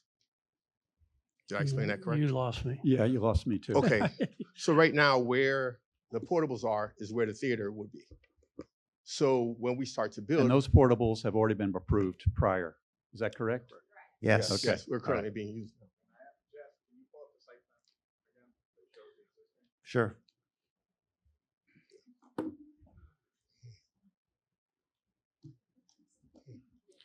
So while he does that, so continue with your conversation. Yeah, so we would be moved to where the portables are to new ones and start building a theater. Then when the theater is built, they will be removed. Okay. So these are the. Come up to the mic. Come up to the mic. These are the existing portables right here. Correct. And Those are- that, and this is where the same exact area is where the classroom and the theater wing would be built. Okay. And the new portables they're asking for are out of the way of that future construction. Gotcha. I just wanted to make sure everybody understood. So those that are existing are currently being used. When the building goes up there, they're going to be vacated, and that's what the other trailers are for, so they have a place to house them temporarily until the building's built. Once the building is built, then they all go away. What's the timeline on that? 5 years is what he just told me. It's a large building, so there's a lot of money to be raised. And I'm sure you guys are aware of it, Catholic schools are self-sufficient. They don't get funding from anybody else. So the money they have for tuition basically supports the entire operation of the school for the whole year. So as he's raising money through fundraising and stuff, that once they have the money, they'll move forward with that. Great. Okay. Thank you. All right. Mayor, how many portables are there now currently? In How that many are they spot, using? there's none. No, They're gonna what put- they're using now? 8. 8, okay. All right. Jeff, sorry, Mayor. Jeff, do you have anything else? Mayor, is there any other questions for staff? No. Okay, so now's the appropriate time. We're going to go into deliberations. So again, at this point, the council has 3 options. You can approve with conditions, or deny the application. Those are the 3 options that you have. Or amend the conditions. Well, correct. Approve with conditions. So that could be the amended current ones or condition. amended. Correct. Absolutely. Okay. So again, the decision needs to be based on the evidence that's been presented here, which includes the testimony, staff, the agenda backup, and everything within there. Great. So that being said.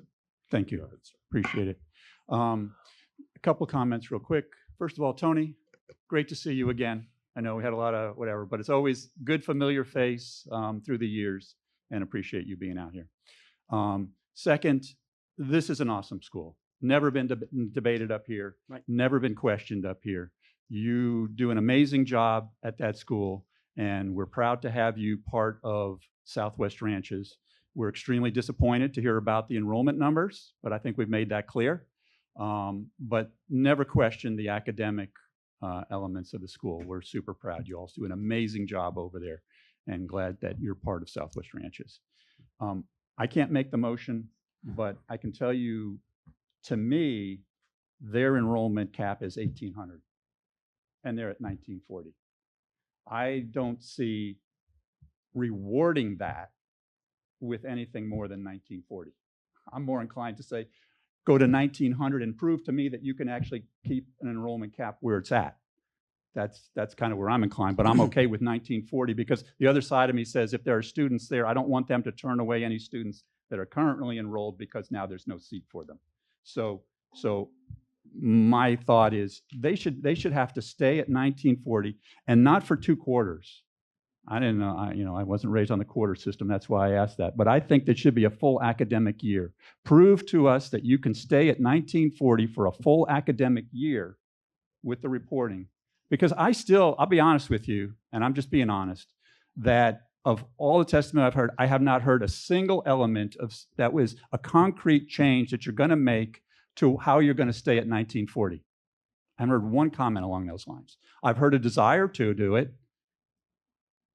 but I haven't heard anything to say that I won't go into it. I don't want to drag it on, but I have not heard that. So my confidence level is really low. My confidence level is really low that you're going to be able to maintain it. But you're going to have the proof. You're going to have the opportunity to prove yourself. Please sit down. That portion of the element is over. But you'll have the opportunity to prove that you can do that in the future. I want to make a comment On the you- traffic. Yeah. before- So that's how I feel about it.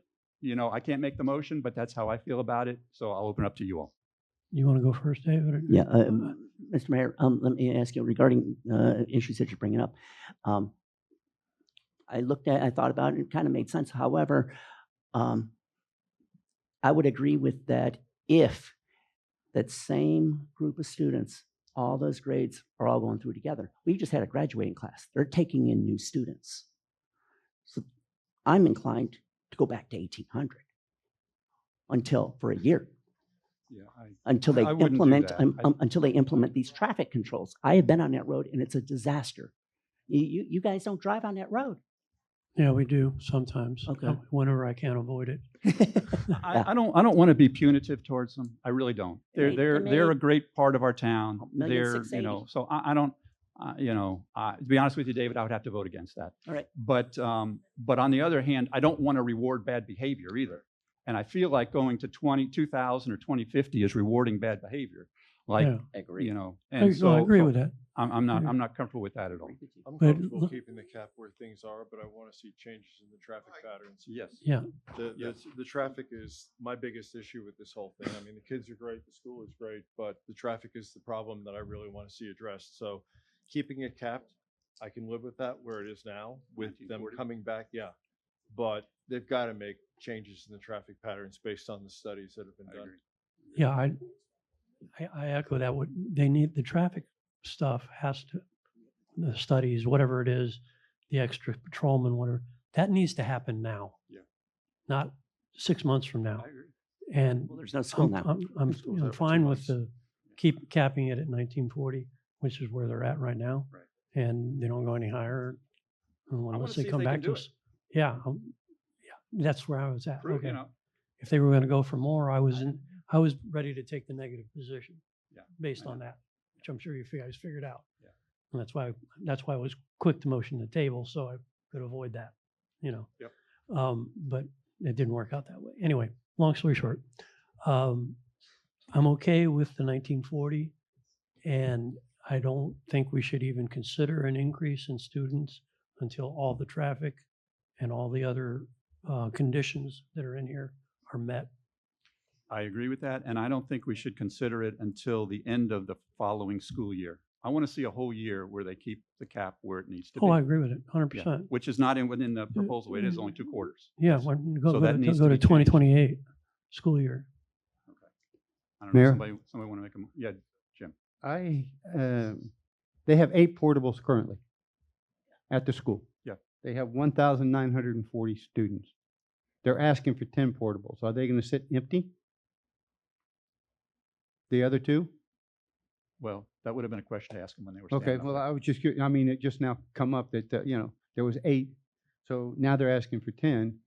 Would that, I'm sure they're not going to sit empty. okay, I don't have anything to Just do with the smaller school, but classes? I feel comfortable saying that. yeah, smaller classes? So you're looking to cap it at 1940 that it currently is? I think that's the appropriate thing to do, and to do it for the full school year. I don't want that to be left out of the motion, whoever makes it. I mean, you can make whatever motion you want, but that's what I think is the appropriate one. Mr. Mayor, how about we do the 1940 or the amount, was it 1940? That's right. And we have staggered start times. Add that to the equation. He said he was okay with it. He did say he was okay with it. I honestly think it would work to their Advantage. to implement that. Yeah. Because it would show a marked improvement on Flamingo Road, and this would basically all go away, to be Then I honest make with that you. motion. Yeah. Then I make that motion. So I agree with what the vice mayor said about, if you're going to make the motion, you may want to consider adding about the traffic study. Yes. And you may want to add that they cannot come back for the increase to 2,200 until the end of the full academic year. Correct. We have Anything a else, motion. Gary? Second. All right. Mayor, I just want to make sure that we're clear because we also have all And of the all the conditions. other- Okay, all Thank of the you. All of conditions those- that Jeff suggested. Yes. And Jeff, if you need any other further clarification on the new conditions, just let us. And they're going to be reporting, what is it, quarterly to the town? Well, I think monthly initially. but Monthly, yeah. okay, monthly. They're going to report, and it's going to Yeah, go to Russell? So to recap it, Yes. the motion currently is to let the enrollment stay at 1940. To cap it at 1940. for a full year going into school year 28. Mhm.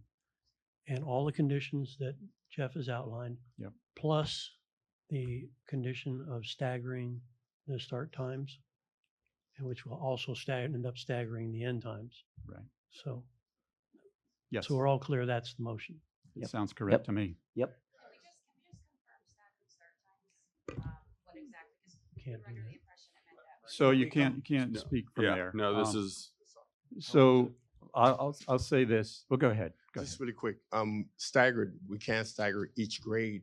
We'll move the whole school to 8:30 instead of being at 8 o'clock. So you're not staggering your school, you're staggering it in comparison to the other schools that are on Flamingo Road? Yes, yes. Because right now we're all going at the same time. So we will move us to Not 8:30. what we Not what were- I was thinking. That's not what we were Not thinking. what I'm talking about. That's But you not what I'm stagger saying. each grade? Well, no, I didn't say each grade, but Or just say two, like Yeah, the two- freshman, two sophomore, times, so you and got- junior, seniors, I know different it times. clears out quickly. You know, Okay. it seems like 15 minutes. You know, but If you're, Okay. if you're caught in that 15 minutes, two, we it's could. eternity. Do no, I freshman, understand sophomore, that. But what I'm and saying is 15 minutes can make a significant difference. Yeah, I agree. Listen, this is getting out of control, Mhm. and we can't have that. that's true. I don't know. I don't know That's true. how important. I I'm primarily interested in results. Mhm. Okay. I think this What will do we've it. got in there is if the results are not there, then they're not going to be approved up to 2,200. Right. Okay. So however they want to work it out, is stagger, not stagger. I mean, I think staggering could work to their advantage, to be honest with you. I do too. If they can figure out a plan that works for their students. But if they can't figure that out, and if that means that they don't solve the problem, then that means they're not going to 2,200. Mayor, for clarification, Mayor, I think I heard the president say this, and I just for clarification on the staggering, it sounds like they would be willing to do possibly freshmen and sophomores at one time, and then 15 minutes later a start time for juniors and seniors. The only That's thing not one what of I the heard. parents mentioned, if you have a freshman and Listen, junior, but we could get you all into figure it details out. later. That's Okay. what I say. I Okay. mean, I Thank would you. I would get rid of the staggering part and say, listen, they need to produce results. Okay. I don't how you get there, so long as it's safe for your. And by the way, the wall, I support that. Safety comes before everything else. Thank you very much. So, but so long as the results are there on Flamingo Road, you know, you're smart, creative people. I think you can figure that out. Thank you. Just tell us the truth in the future. We need to modify the Yes, motion. we need to modify the motion to take Dave, out. you wanna- If you want, who made, David, Me. you made the motion. You can take it out or leave it in, whatever you want to do. It's your motion. I need some convincing. I'm not going to Yeah, my convince you. colleagues, can we? Give them a chance to do it on their own. I didn't hear him. I didn't hear your name. What Propose was it? more if they're not successful, they come back again. Oh, Okay, I'll withdraw it. With The staggered, the staggering part. Okay, all right. So reluctantly. If they come back again and nothing's done, Yeah. believe me, it's gonna come down. all right. I agree. I withdraw the Damn sure believe it. the second on the staggering. Okay, so you second it without staggering. Right. Okay, all right. So we have a motion and a second on the table. Any further discussion? Mayor, I No, but just I want to would- make I sure would we're like to clear on mention- what the amended conditions are. Please. Yeah. I wanted. Oh, I sorry. wanted to say something first. Oh, okay, Just sorry. a general statement before we vote, just so everybody's very, very clear. This close to a negative. Yep. This close. Yep. So consider that. Me too. Before the vote, Mayor, can I just request a clarification? So if I understand it correctly, you're making a motion to approve with the conditions that are both in the resolution that were added here tonight about the wall, the landscaping, limiting the enrollment to 1940 for the entire 26-27 school year. And the expectation is that they maintain that enrollment cap and that traffic conditions improve. What I'm not sure about is we talked about the idea of staggering. The principal offered a later start time that doesn't overlap with the other schools. I'm wondering if you are expecting more improvement than just what the traffic study recommendations would produce. In other words, are you asking them to do something beyond those types of recommendations and come up with something that improves traffic even more? Like staggering, like starting later. That's what I'm asking. I mean, from my perspective, it's to be in alignment with what the traffic study comes up with. That's my. I don't expect it all of a sudden there be no traffic on Flamingo Road. I just have a question, something that's puzzling me that I don't know the gentleman's name, but he was the one who was most familiar with the traffic study. 200 additional students or 400 additional trips per day is not going to make a material impact on traffic. I just would discount that. That doesn't make sense. It makes no sense. Especially after what we heard last night right here in Sunshine Ranches from a school operator that says the significant impact the schools bring to neighborhoods. So I guess That was part of my discussion where I felt like we're not really hearing about a solution here, but I'll leave it in their hands. Yeah. I got a question for Richard. Is there a manner in which, when they make the report to Russell with their enrollment, that it be in the form of an affidavit? Is that something that? I mean, you can make that a condition if that's one of your conditions. Make it a condition. I mean, what is the that they are requirement under right the now? cap. Requirement right Under now oath. is, I think it's beginning and end of the school year, I want to say. It's whenever the reporting is required by the state.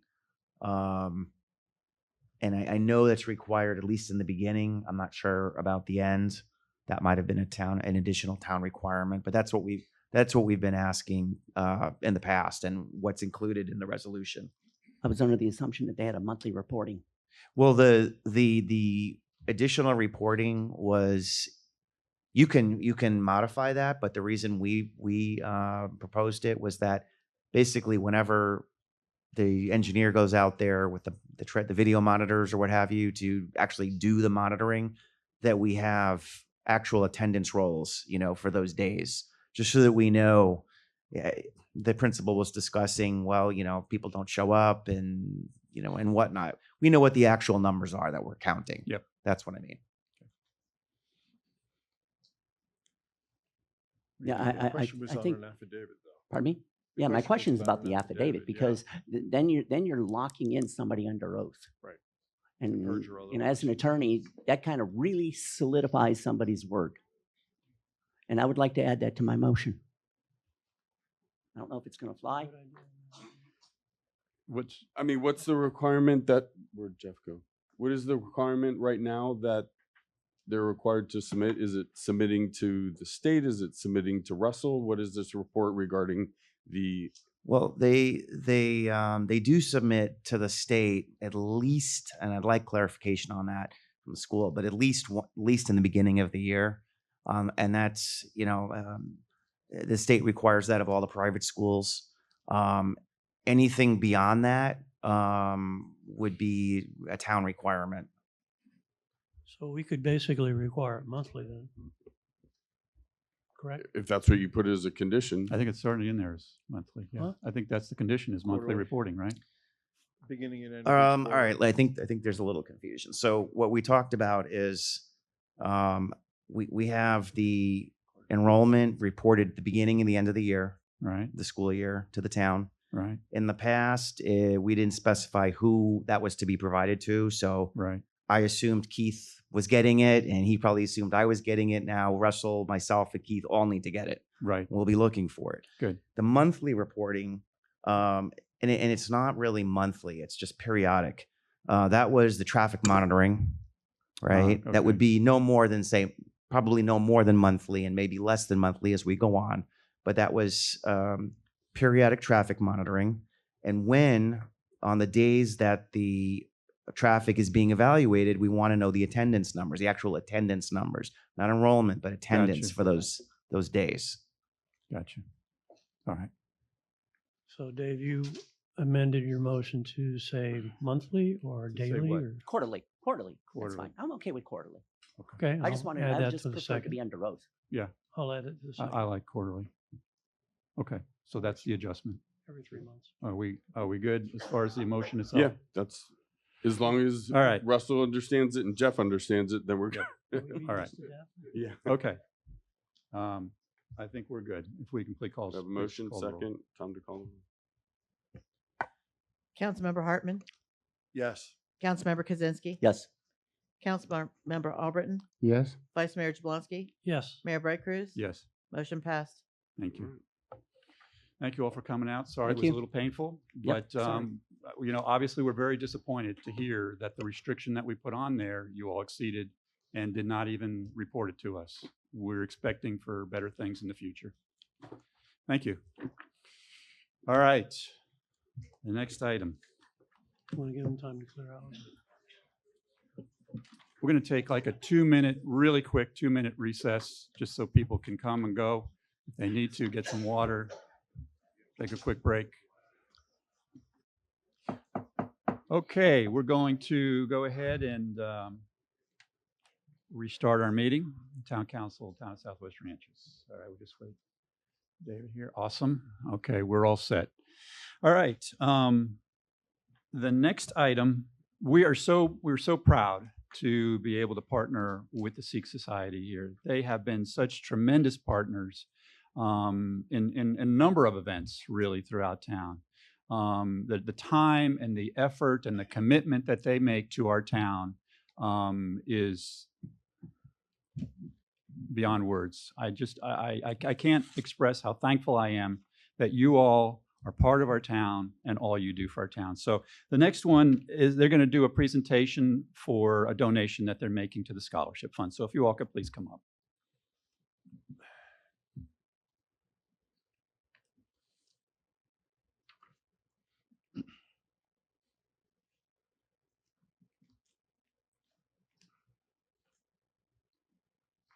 Great, the floor is yours.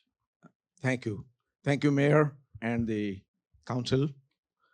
We are very delighted, very happy for the 8th year to be here and contribute to the town's scholarship fund. In April, as you all know, we had sorry, I have a cold. We had the 5K for the 8th year in a row in your town. And although, yes, the youth here, they've selected the youngest man to talk for them. The youth here does a lot of work, but it couldn't happen without support from many other people. So I do want to at least thank some of them. Sikh youth partner with the History Maker Church, Heartway Church, South Florida Hindu Temple, and students of the Broward school system who participated and volunteered for the event. And of course, we can't do it without your support and Russell, who has always been a wonderful coordinator between all of the groups that are involved in doing it, Deborah and Dan. So I'm sure there are many more people that I should say thank you to, but all of these people with your support, so we thank you very much. So I have a... Before you go, can you just introduce the 3 wonderful people behind you as well? So hi, my name is Arshjot Kaur. Thank you. Hi, my name is Pritam Kaur. And my name is Parneet Singh. Awesome, thank you. Awesome. And I should have said, my name is Narinder Jolly. Yes. And so I have a fake check for the photo op, and I have a real check to give it to whoever you tell us to hand it to. Very good. I think the check man is right over there. So this year, the Sikh youth, after having paid all the expenses, was able to come up with a number of $7,000 contribution to the scholarship fund.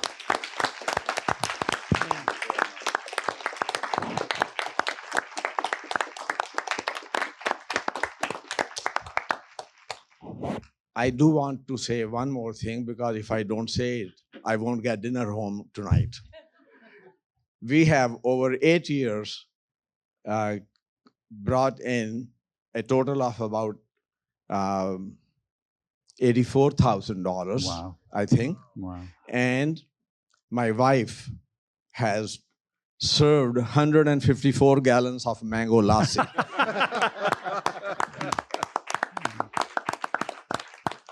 That's awesome. So with that, thank you so I have much. the check. Yes. Yeah. Great. We'll come down and get a picture. We definitely want to share in this. Thank you.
All right.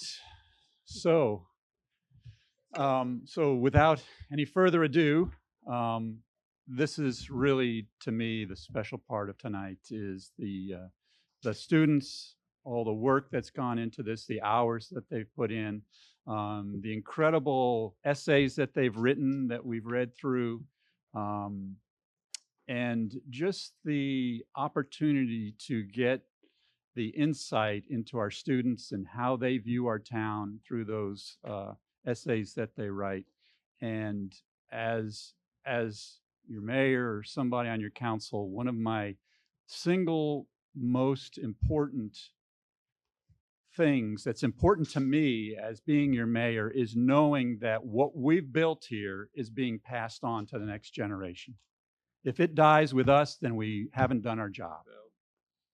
And reading through these essays and being able to talk to some of these students, it just warms my heart that we're in good hands, that we've got great students that are just doing a tremendous job. And so to the board, I just want to thank you, the board that has done a tremendous job on this. It's a ton of work. Let me tell you, it's a ton of work, and the board really puts in the hours and you know, works through all the little exceptions and things that pop up.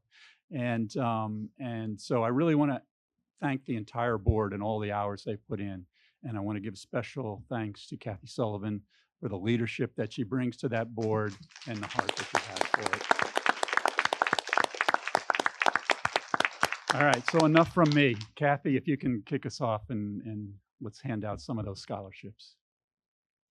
I'd like to ask permission to face the audience, if that's okay. Absolutely, yes.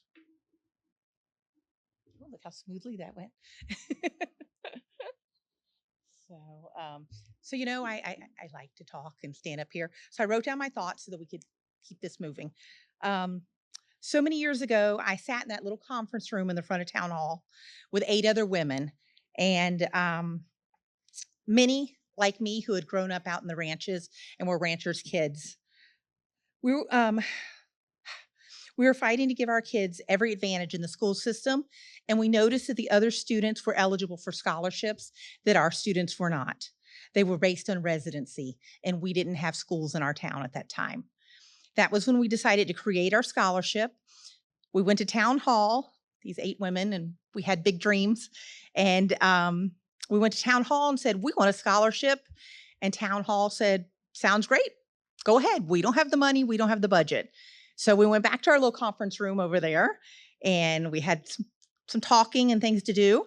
And we made some decisions, and we tracked back to the town officials and said, what if we raise all the money and give it to you, and then you give it back to the students at the end of the school year?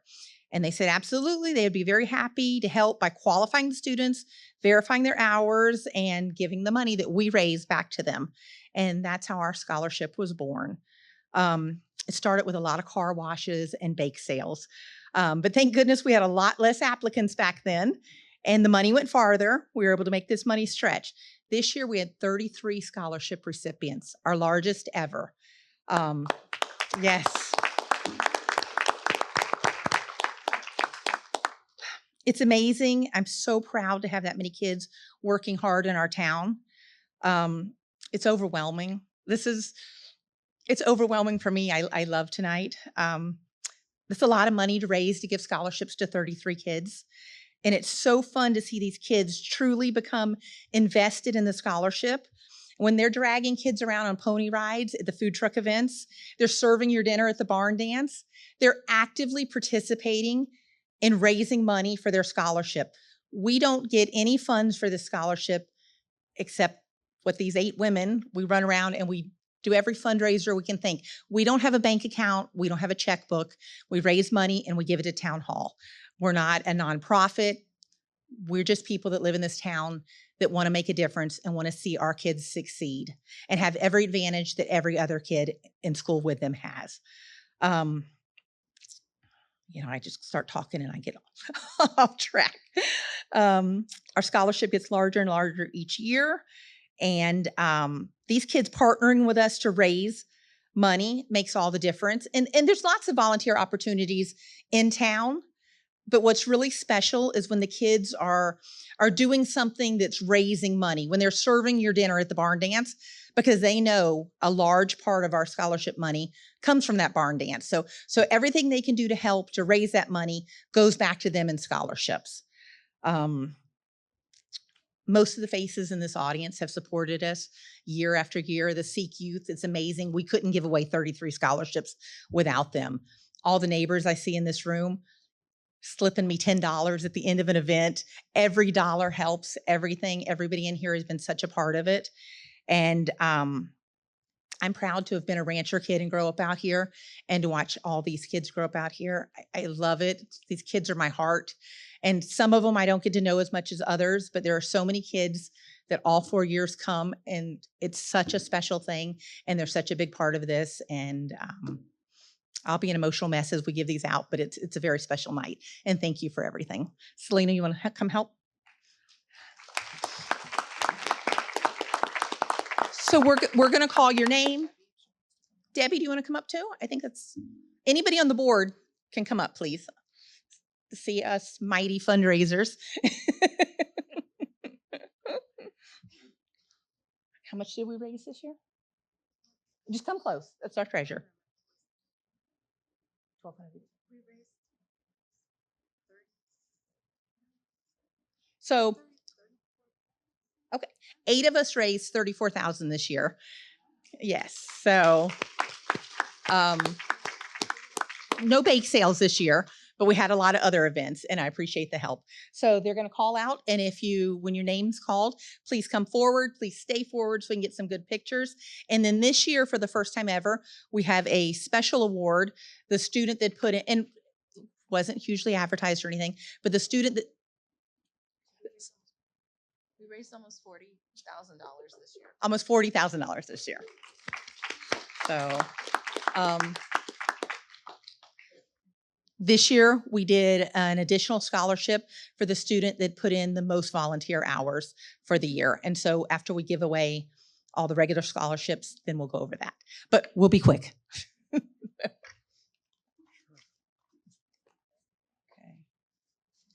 Alexis Betancourt.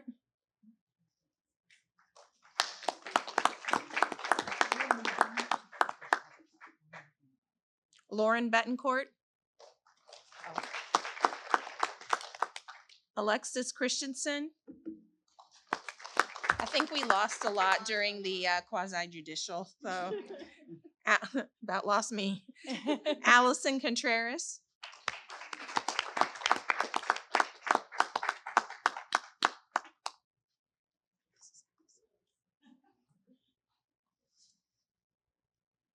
Angelo D'Alessandro.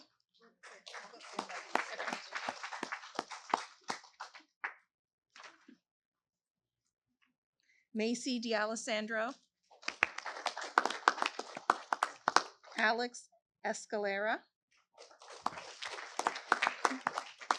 Michaela Freeman. Nicholas Flack. I know he's here. Debbie's going to give it to you, honey. Catherine Garner. Macy Garner. Savannah Garner. Juan Restepo. No, he's here too. Catherine Hernandez. Sophia Hernandez. Savannah Hodgers.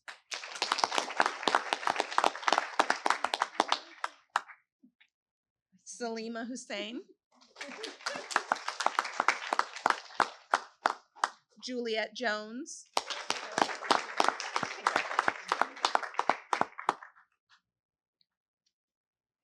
Cassandra. I can't say your last name, Cassandra. But you knew I meant you. Madison Cross. Megan Laffey.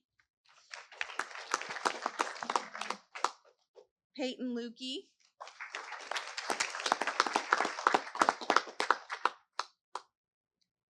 Caitlin Mina. Matthew Morris.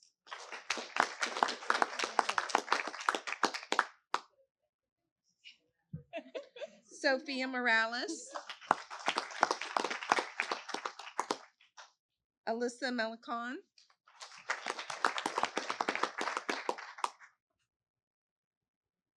Michaela Prokovic. Juliana Ribeiro.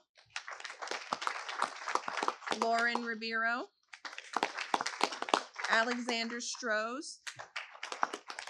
Parneet Singh.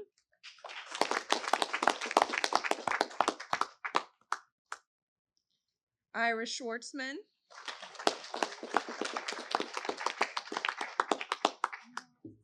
And Madison Sullivan.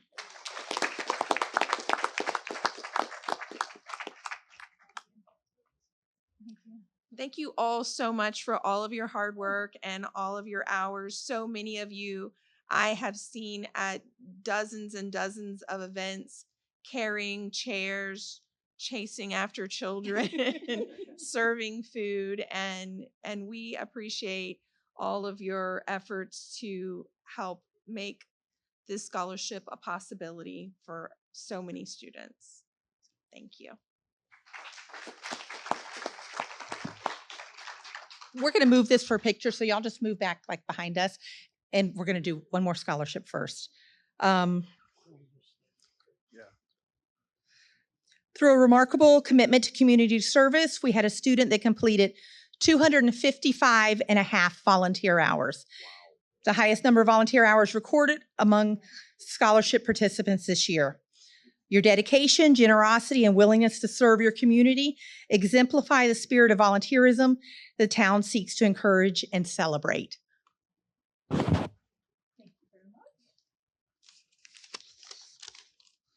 With 255 and a half volunteer hours, Madison Sullivan.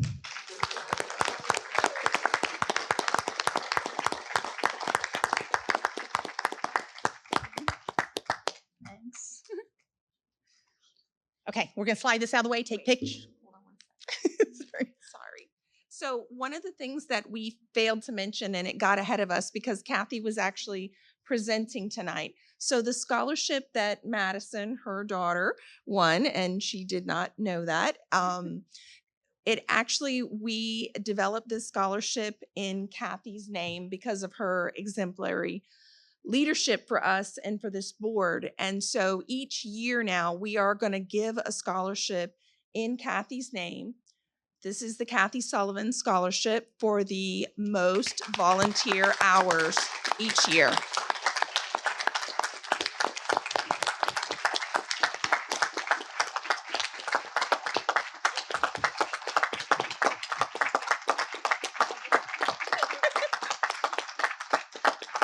Thank you.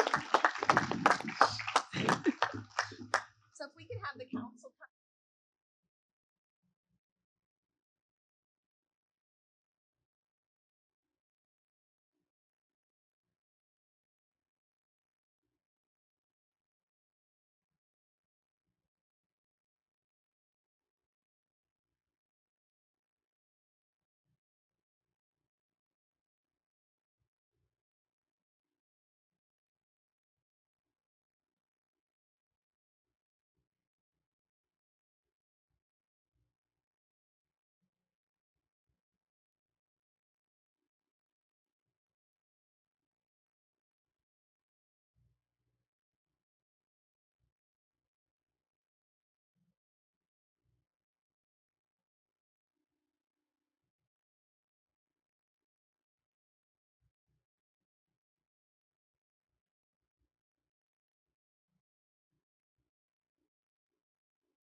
He deserves it.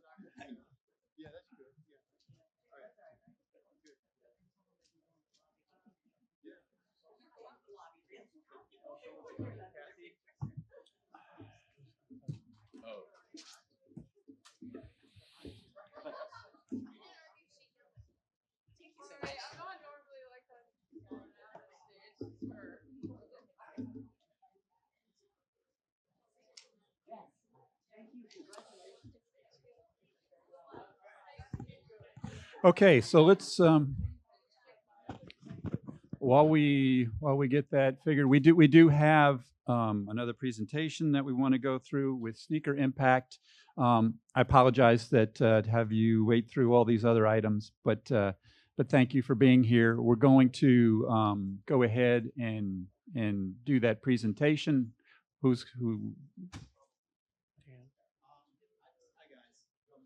Please.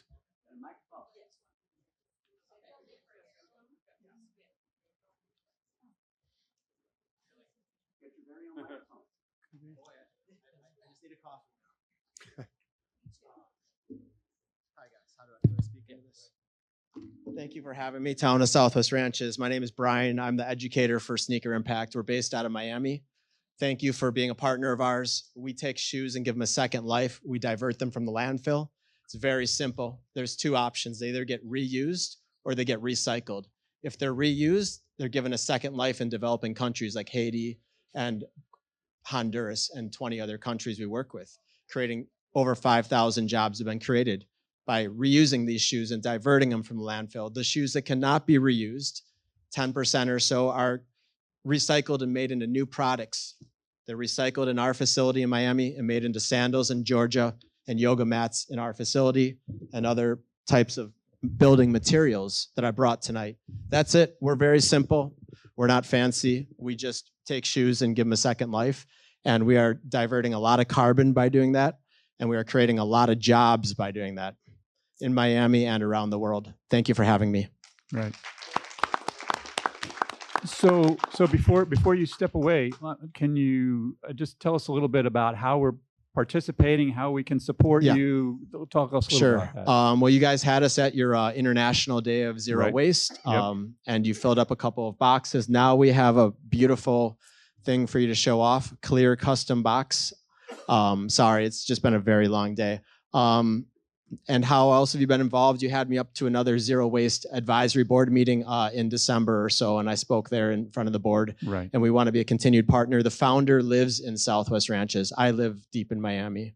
So I feel for your problems up here. I'm from the rural Midwest where things are much more simple. And, you know, Miami is insane. So you guys are doing the right thing here by protecting your heritage. But yeah, I mean, how else can you get involved? The public can go check out our website. You can recycle with us 365 days a year for free by ordering a free collection bag off our website that we ship to you. We're also partnered with 3,500 retail locations nationwide. But first and foremost, we're partnered with Southwest Ranches because you guys are one of the communities that have reached out and cared. We are partnered with the University of Miami, Miami-Dade College, and a couple other great communities like Coral Gables, but you're one of the first to be involved as a municipality. Great. Awesome. Awesome. Thank you. And you can check us out on Instagram and on our website. I just wanted to respect everyone's time. I could talk for hours about this, but we all have a bedtime. Yeah. Please. Please. Yeah. Yeah, so we wanted to welcome Brian, who I think he had COVID when he helped bring a box to us for the zero waste for our International Day of Zero Waste all the way from Miami. They've been incredible partners. Harold, you know, he's traveling, so he's not able to be here. So he wanted to make sure that you know that Harold, that our I met him at the last meeting. yeah, and we just wanted to. Yes, you did. We did a podcast together. But I just wanted to share with you because I don't know if you all are aware that it was Jessica who reached out in the Zero Waste Advisory Board and formed this partnership with Sneaker Impact. We went and toured their facility. We learned all about it. And just moving on from where we just were a moment ago, Jessica was one of those recipients for year after year after year for a tremendous amount of hours. And it just goes to show that the scholarship that's being given in this town, that it really does enforce and our teachers our kids to lead and learn to giving back. And so today now we have Jessica, who is she's giving back and volunteering to be on the Zero Waste Advisory Board. And when we had our elections this year, she was elected as our vice chair.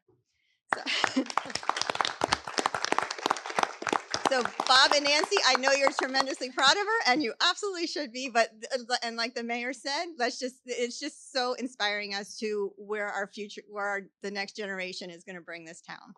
Right. So we would like to help you to. So we have Linda and Jessica from the Zero Waste Advisory Board. Jessica Hartman. What did I say? No, you didn't say my last name. He's Oh, petty. I'm sorry. Jessica Hartman with 2 N's.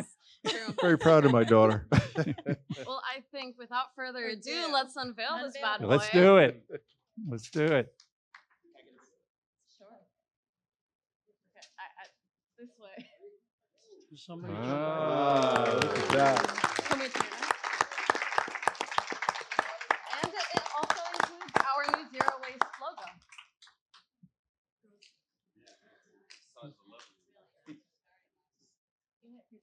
Does anybody jump out? Yeah, that was your opportunity, Gary.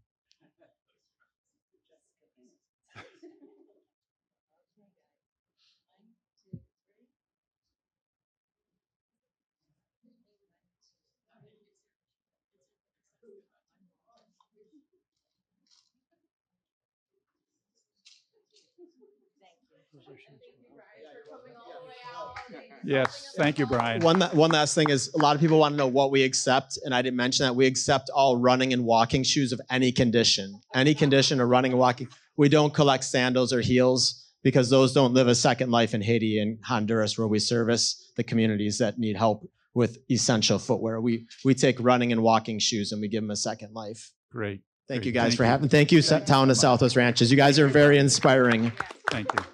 So just, yeah. I just Linda, want to say so where this is going to be. Please. This is going to be in this town right here in the town hall. And you guys can come and put sneakers in anytime.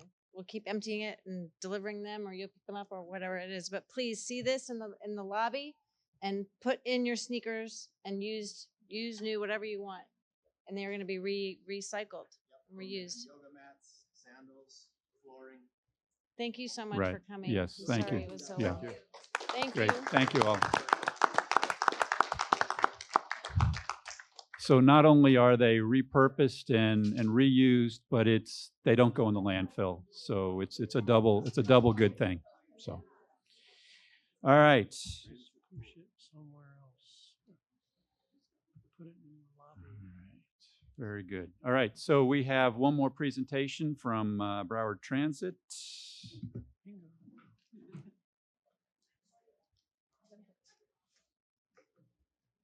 You probably learned more about Southwest Ranches tonight than you wanted to, but thank you for your patience. Thank you, thank you. The presentation, was it, okay.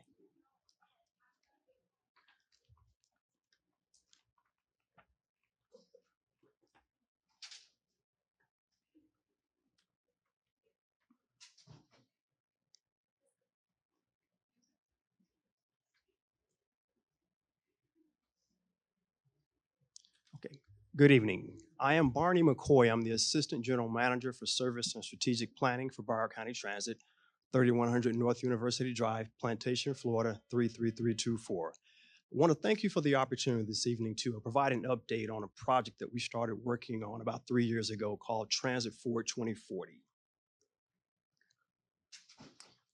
Okay, well, just give you a background on Transit Forward 2040. We'll talk about a strategic outlook, go through anticipated costs, public outreach, and I'll show you a map review, and then we'll end with the discussion. Okay, background on this plan. We started this plan about 3 years ago through a process called a comprehensive operational analysis. And actually an acronym is COA for short. And what that is, it's an industry best practice in the transit industry. It's where we look at rider feedback, we take data, we look at growth specific to jobs and population, do this about every 3 to 5 years, and then we conduct an analysis that's designed to give us a smarter system, better service, and a more accessible system. I mentioned that this is a transit industry acronym, so when we started the public outreach portion of this plan back in December, we wanted to brand the effort so it could resonate with the public. After a round of internal discussions with the county, where we ended with was the Transit Forward 2040 Vision Plan. Okay, there were a few things that we wanted to accomplish with this plan at a high level when we started. We wanted to bring transit as a solution closer to everyone. If you're familiar with the transit environment, what we traditionally do is we go out along an alignment, we would identify stops, build stops, and expect the customer to walk to the stop. What we're proposing with Transit Forward 2040 is that we would change that paradigm to improve that first and last mile connectivity. We wanted to enhance the frequency for easier travel. What that simply means is that if you're standing at a stop at any point in our system, the frequency or regularity with which the buses would pass by. Traditionally, right now in our system, most of our routes anywhere from 30 to 60 minutes. What's being proposed in this new plan, though, is that our buses would come in actually every 10 to 30 minutes.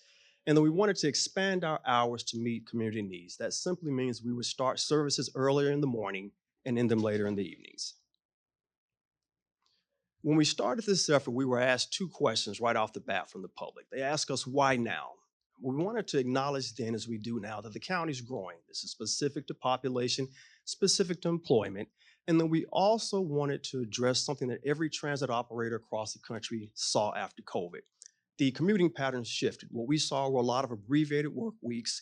We saw new commuting patterns. We actually saw instances where the ridership shifted, specifically for Broward County Transit, in that we actually recaptured all of our ridership on the weekends for Saturday and Sunday, but the weekday ridership did not turn to 100% yet. What we wanted to do was address that, though, with this plan in terms of designing a smarter system. We were also asked, what's the big idea? It sounds like you guys are just making changes to your route structure. What we wanted the public to understand is that we were not simply tweaking our system, that we were looking to make material changes to the system and how it provided connectivity and accessibility across the county. This included coordination with the Premium Mobility Plan, which speaks specifically to the heavy quarters, State Road 7 University, Oakland Park Boulevard. We were talking about our fixed route system, of which you've got 44 routes, microtransit, which is being proposed as a new solution, and the community shuttle program. I mentioned earlier about rider input. When we started this effort, we got over 8,000 community touch points. Those touch points consisted of staff interviews, pop-up events across all 9 districts.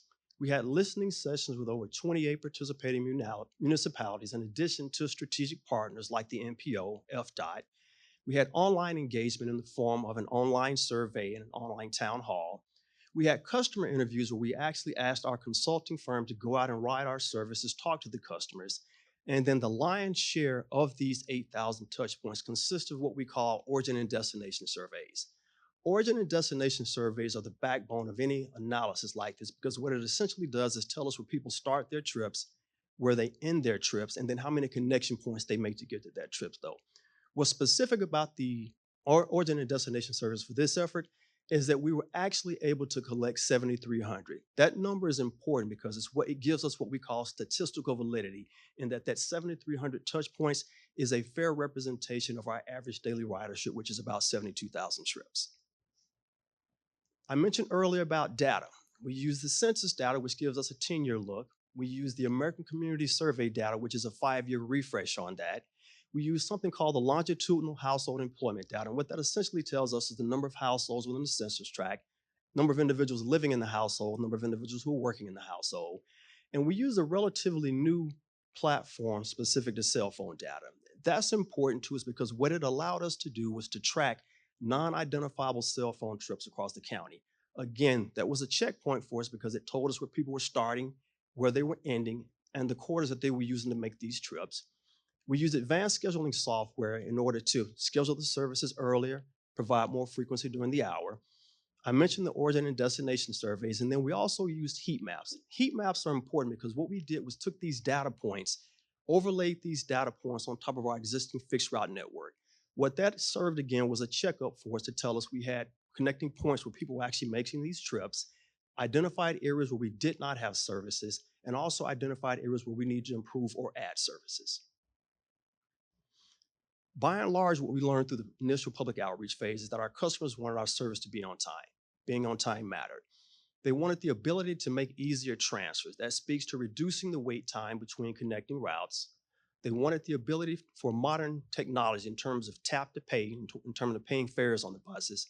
And they also wanted better connections. This is specific connections to specifically to jobs, schools, and healthcare.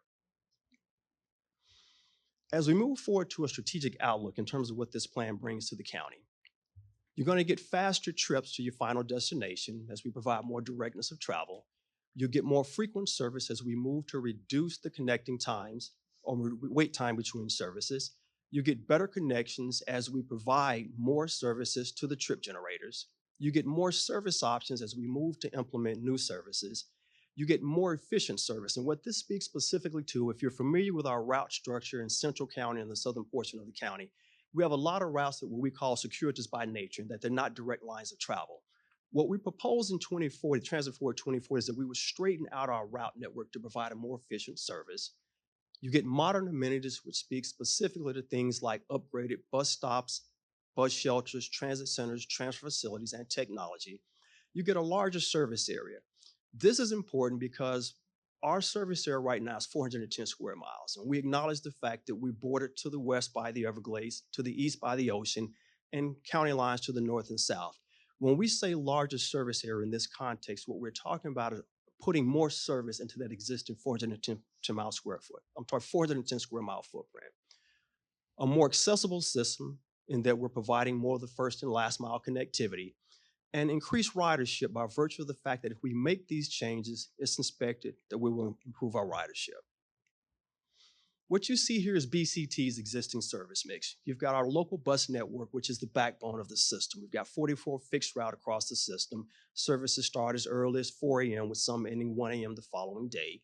You've got an express bus network that actually starts in Southwest Broward County down to Miami-Dade County, specifically the Brickell Financial District, Jackson Civic Center in downtown Miami.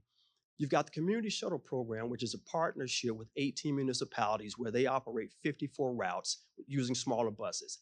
A lot of these buses circulate through the neighborhoods and provide also what we call first and last mile connectivity. You've got the Paratransit Program, which is our on-demand service for the disabled population. You've got a Late Shift Connect program. What that is a program that's on demand, which means you call the service when you need it.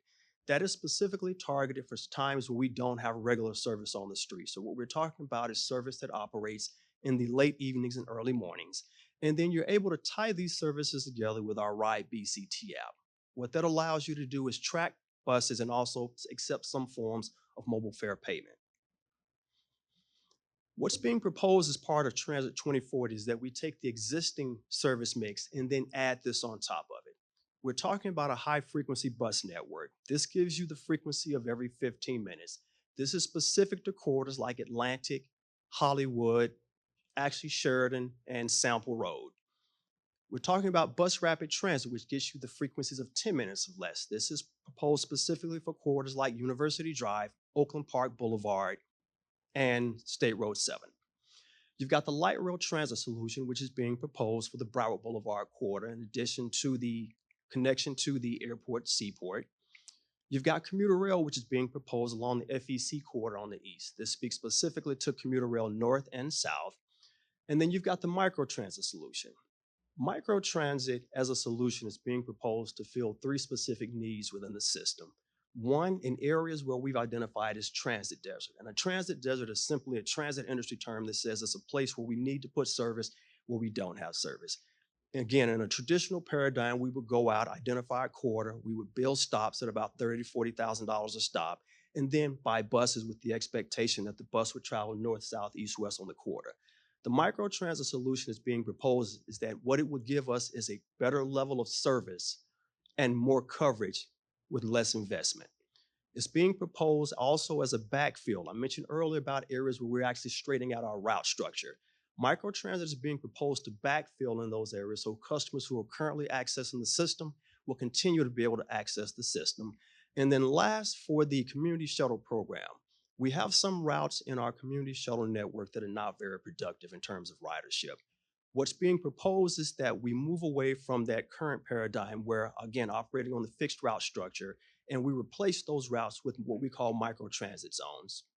And then we talk about, again, enhanced amenities. This speaks specifically to technology, upgraded bus stops, transit centers, and transfer facilities. I want to spend a few minutes on microtransit. What we found after we started the public outreach effort of this plan is that a lot of people didn't know what microtransit is. Microtransit itself is another transit industry term. If you've used Uber or Lyft, you've used what we call microtransit. That's the textbook definition of what microtransit is. This is a solution that's being proposed as part of Transit Forward 2040. You would be able to download an app to your phone, and then you would book your trip, either the app or a phone call. You would pay your fare with the app, and then what we're proposing for fares is that the fares would be comparable with what we charge for our fixed route services. That's essentially $2 a ride each way. And then you would meet your driver at a pickup point.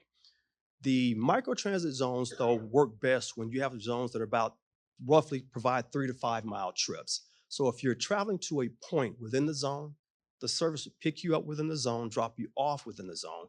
But if you're traveling outside of that zone, it would pick you up and then take you to a point where you would connect into BCT's existing fixed route system. All in all, what we want to do is use Transit Forward 2040 as a launch pad for our next chapter. We're proposing over 20 microtransit zones across the county. I mentioned earlier about not tweaking the system. We've got over 100 major changes planned for the system that will either realign, reimagine, or introduce new service. And then all of this is being done with a goal of increasing our ridership by about 68% over the next 15 years. To give you context on that, our fixed route system carried about 23 million trips last year. So what we're talking about is a plan that will increase our ridership by 68% above and beyond the 23 million trips that we carried last year. Now, in terms of rolling this plan out, what we want to do is phase this. Traditionally, when you conduct a COA, you usually have a 3 to 5 year window. What we ask our consultant to do for us, though, is give us 3 distinct terms: a near term, a midterm, and a long term. These terms are meant to coincide with the implementation of the PRIMO projects through the Premium Mobility Plan. Near term takes us from now through 2029. Midterm takes us from 2030 through 2034.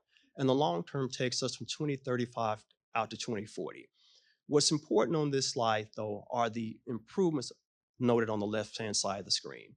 The near term is what we call low-hanging fruit. And what you get with the near term is you get a lot of things that don't require a lot of capital, but it's an increase in operating costs.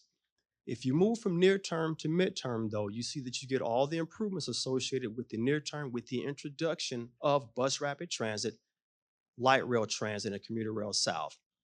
Moving from midterm to long term, you see that you get the treatments associated with both near term and midterm with the addition of Broward Commuter Rail North.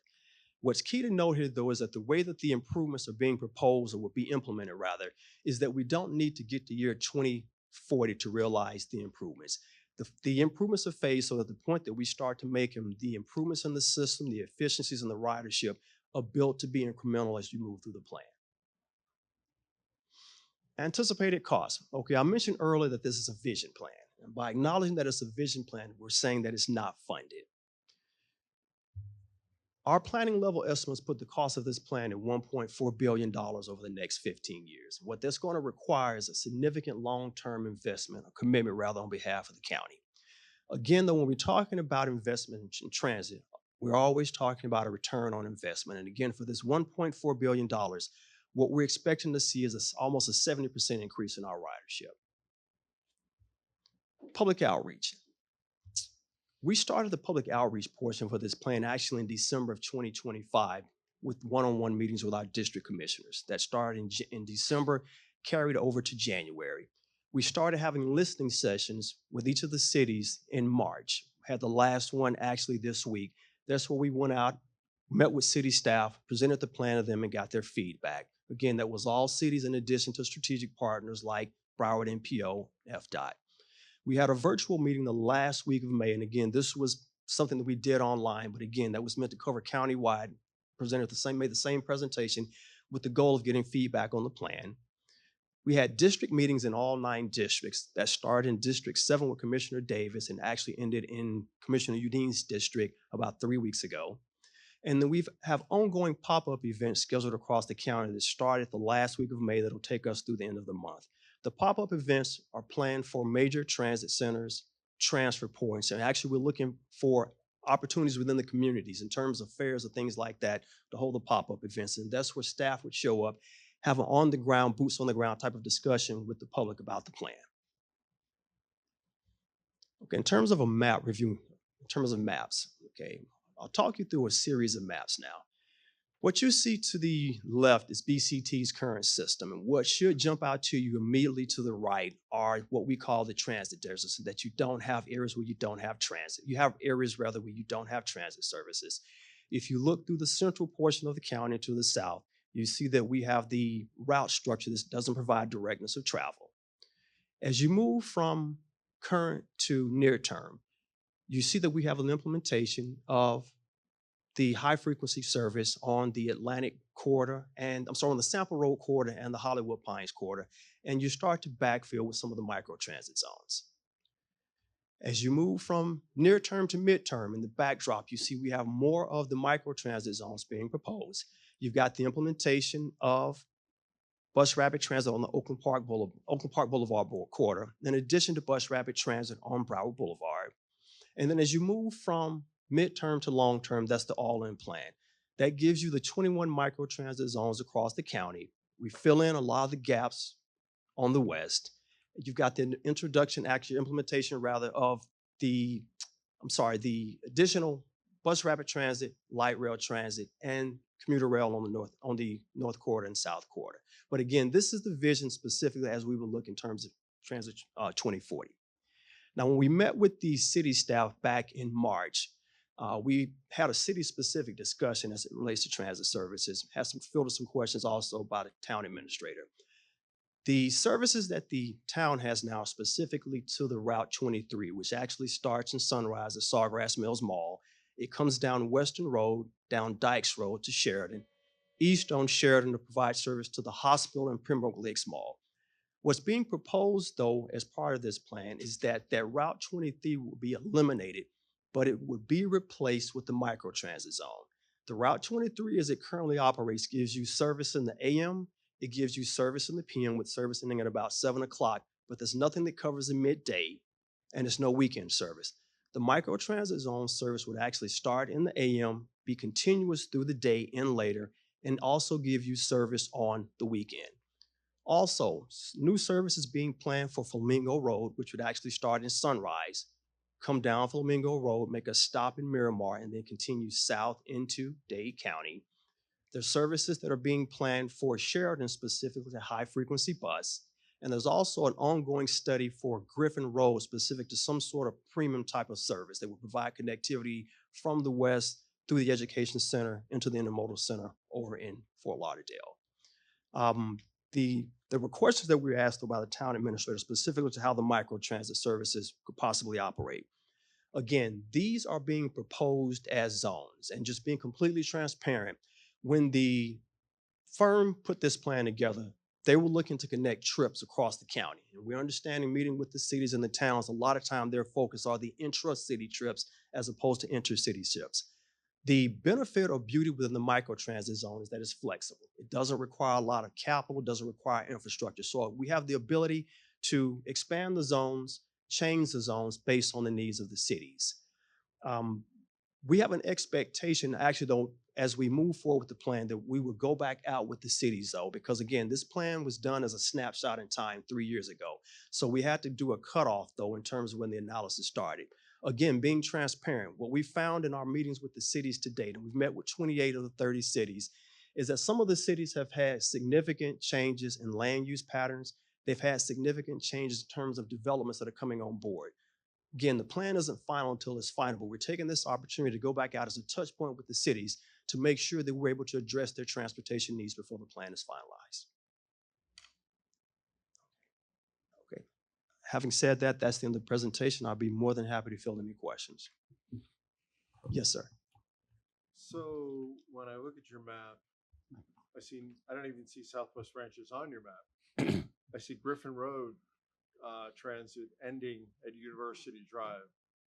Is there no demand between Southwest Ranches and Weston for these services? Because I've never seen a bus on Griffin, and I've always wondered about that because our population out here is aging. I'd rather take a bus downtown than my truck, because I grew up on bus systems in New York City.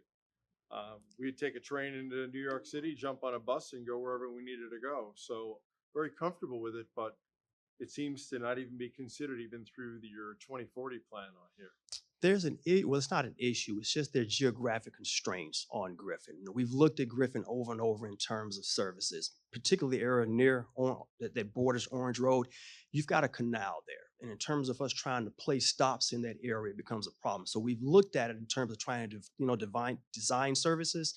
We do know that there's some land use changes that are going in the county that would allow us to do that. But Griffin is being treated differently because there's a study that's going on as we sit this evening that's actually designed to look at providing a better level of service on Griffin.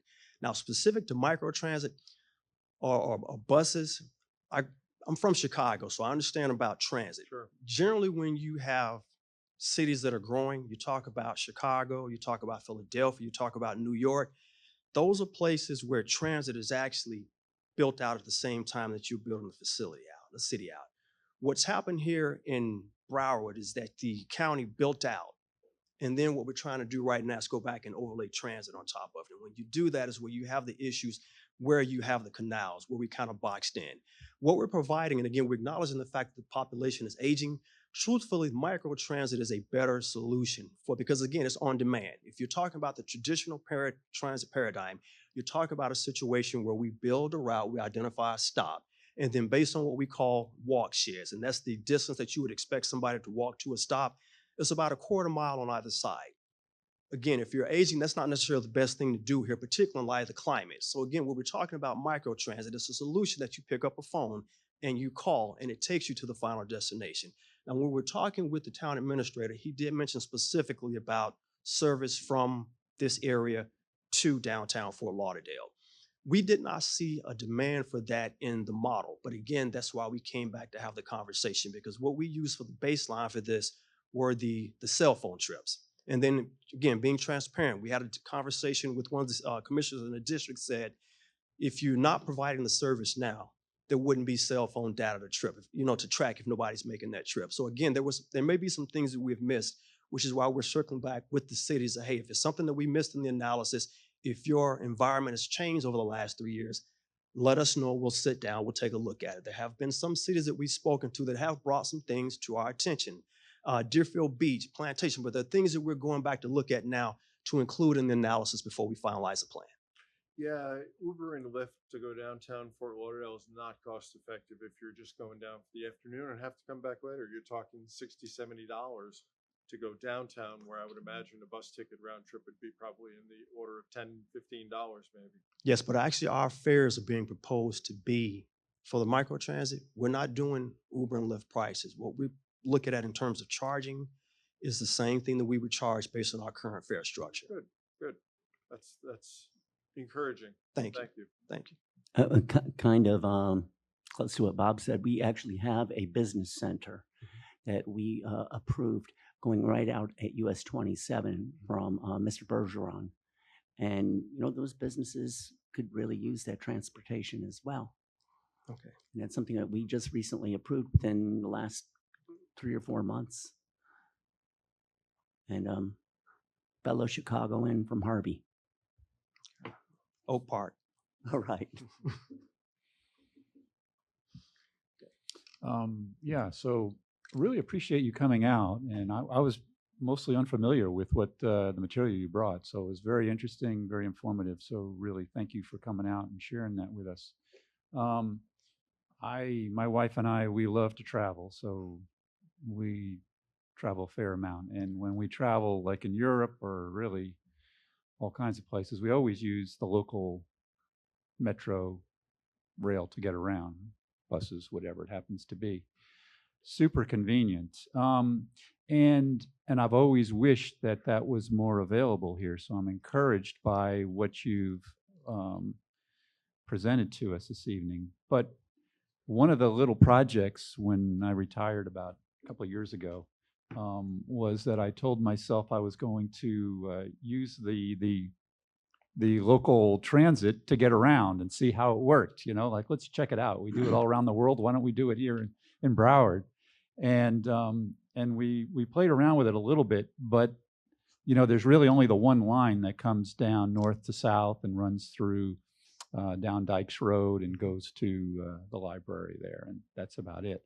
So where I'm getting at is that even with the microtransit, which I love that idea, I think that's a great idea to get to it. I don't know that there's like, okay, so I'm out west at like 195, just to get to Dykes, to get onto a regular bus, I would need, if I wasn't driving a car and everything, I would need microtransit to get to that. And that sounds like that's what that's designed for. Yes. But once you get onto that route, it's only a north-south route.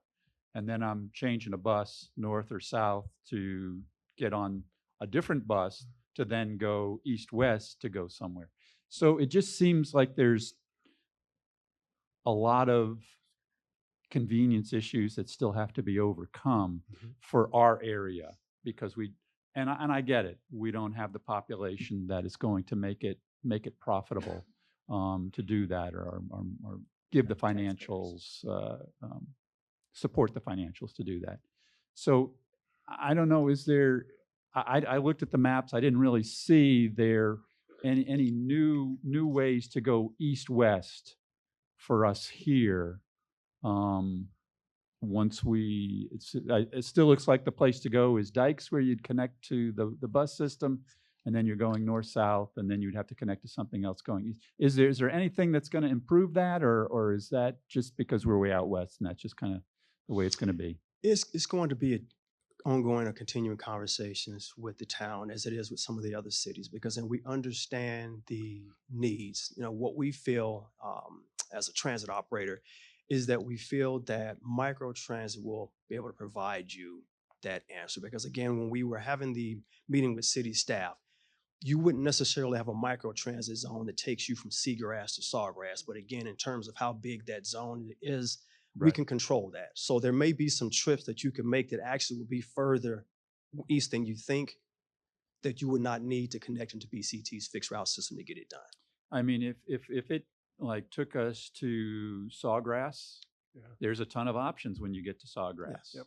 You know, if it took us directly to even the library down there, there's some options, not like Sawgrass, but there's some options down there that you can do. But if you're like 2 or 3 connections, it's probably not going to happen.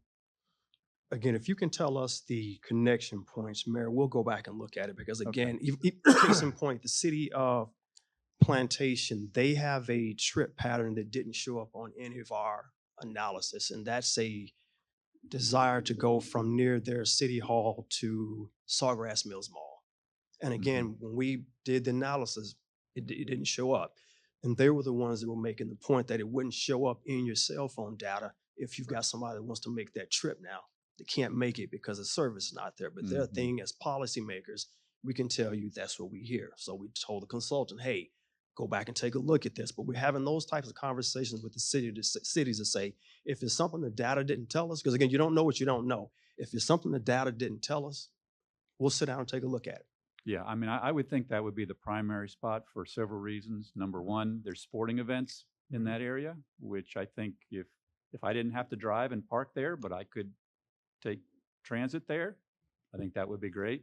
Obviously, there's the shopping element there, but also there is a ton of connections to go other places there. So I think that's a And we're also looking at connections. Again, this is based on conversations with the staff. We're looking at connections from here to the universities. Nova Southeastern came up as something that we've directed the consultant to look at, and then again, trying to decrease that travel time between here and downtown Fort Lauderdale. great. I'm excited about it. Sounds great. Yeah, Mayor, a quick question. The automobiles that'll be involved with this, will they be individually owned, or will they be owned by the transit system or the county, state? Who will own these many transportation, the cars that are taking people back and forth? The county's going to go through a process in terms of contracting it out, and we've got several options. Either we can go through a scenario where we buy the vehicles and hire a vendor to operate them. We could go through a scenario where we get a vendor to, that owns the vehicles to provide the service, and we buy the software to book the reservations. Or we could do what we talk as a turnkey situation, where we go out and get a vendor that has the vehicles, has the operators, and has the call center to, make the calls one-stop shop. But we're looking through all of those options now, because again, the microtransit discussion is going to require a bigger conversation with the cities, because there's some cities now who are already providing microtransit services. And what we don't want to do is go in and either overlay on top of them to where we duplicate service. So we're trying to find a way that we can both meet needs in terms of mobility across the county and still do it most efficiently. Will these cars have drivers? That's what we're planning now. Yeah, we hadn't gotten that far Good yet. It's just a question. discussion, but we hadn't gotten that far yet. He's got Waymo's. All right. Any other questions? Exactly. Thank you. All right. I really Thank you. appreciate you coming out. It was very informative. All right. Very Thank helpful. you. Thank And you. we'll circle back with the town administrator. when we Awesome. Complete the study. Great. All right. Thank Thank you. Good night.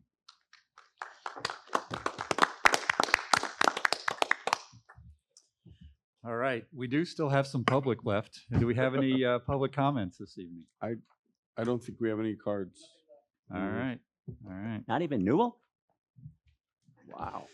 Okay. Any He board lost his. reports this evening? Not even George? All right. Council member comments. I'll go for it, and All it'll be right. quick. It'll be lightning round. All right. Yeah. Okay, just a few announcements. Just a few announcements. Let everybody know. Coming up on the 11th of July is Hazmat at the Barn. So everybody get ready for that. We also have the Flowmobile. We looked out and got it for July 29th. Talked to Deborah about getting an appointment. We have our photo contest, which is due by the 9th of September, and it's Wings Over the Ranches. We do have an important thing here on Dykes Road closure for water and sewer. At nighttime, it's going to be from 9 p.m. to 5 a.m. on July 1st, 2nd, and 6th. And daytime from 7 to 3 p.m. on July 6th through the 8th. So it's going to be over 3 days in the daytime and then the nighttime. I know the town sent out a notification on an email blast about all the times, but I just want to reiterate it. we're waiting on Tallahassee on July 1st to see if any of our projects have survived the governor's veto pen. So hopefully we've got 2 in the mix and possibly a third. And that's all I got, Mayor. Great. Thank you, Gary. Appreciate it. I'll go quick. Thanks, Bob. Good evening, folks. So tonight I come before you with a full heart and with deep gratitude as I share my retirement from the Southwest Ranches Council and from public service. It's not an easy moment for me because for more than 38 years, this community has been woven into the fabric of my life. It's been my home, my purpose, and one of the greatest honors of my life to serve. Over the years, I've had the privilege of serving in many roles as president of the 198th Terrace HOA, Country Estates HOA, as the communications chair for the Southwest Ranches Organizing Committee, known to many as Project Meckaville. You remember that? Our first mayor. I've been on several resident advisory boards after the town was formed, and for the past 8 years as a member of the town council. But no matter the title or the role, my heart has always been in the same place with the people of our town. My purpose has been to protect the character of our town, to strengthen the bonds amongst our neighbors, and to honor the rural lifestyle that called us here in 1988. Why retire now? That's the question I've thought about deeply and honestly, and one I carry in my heart. In December, I retired after 47 years in my professional career, a milestone that caused me to pause, reflect, and look closely at the next chapter of my life. Shortly before that, our daughter Dawn, who many of you know, shared that she and her family would be relocating to a community near Venice, Italy. And while the news filled us with joy and excitement for them, it also stirred something very personal in us.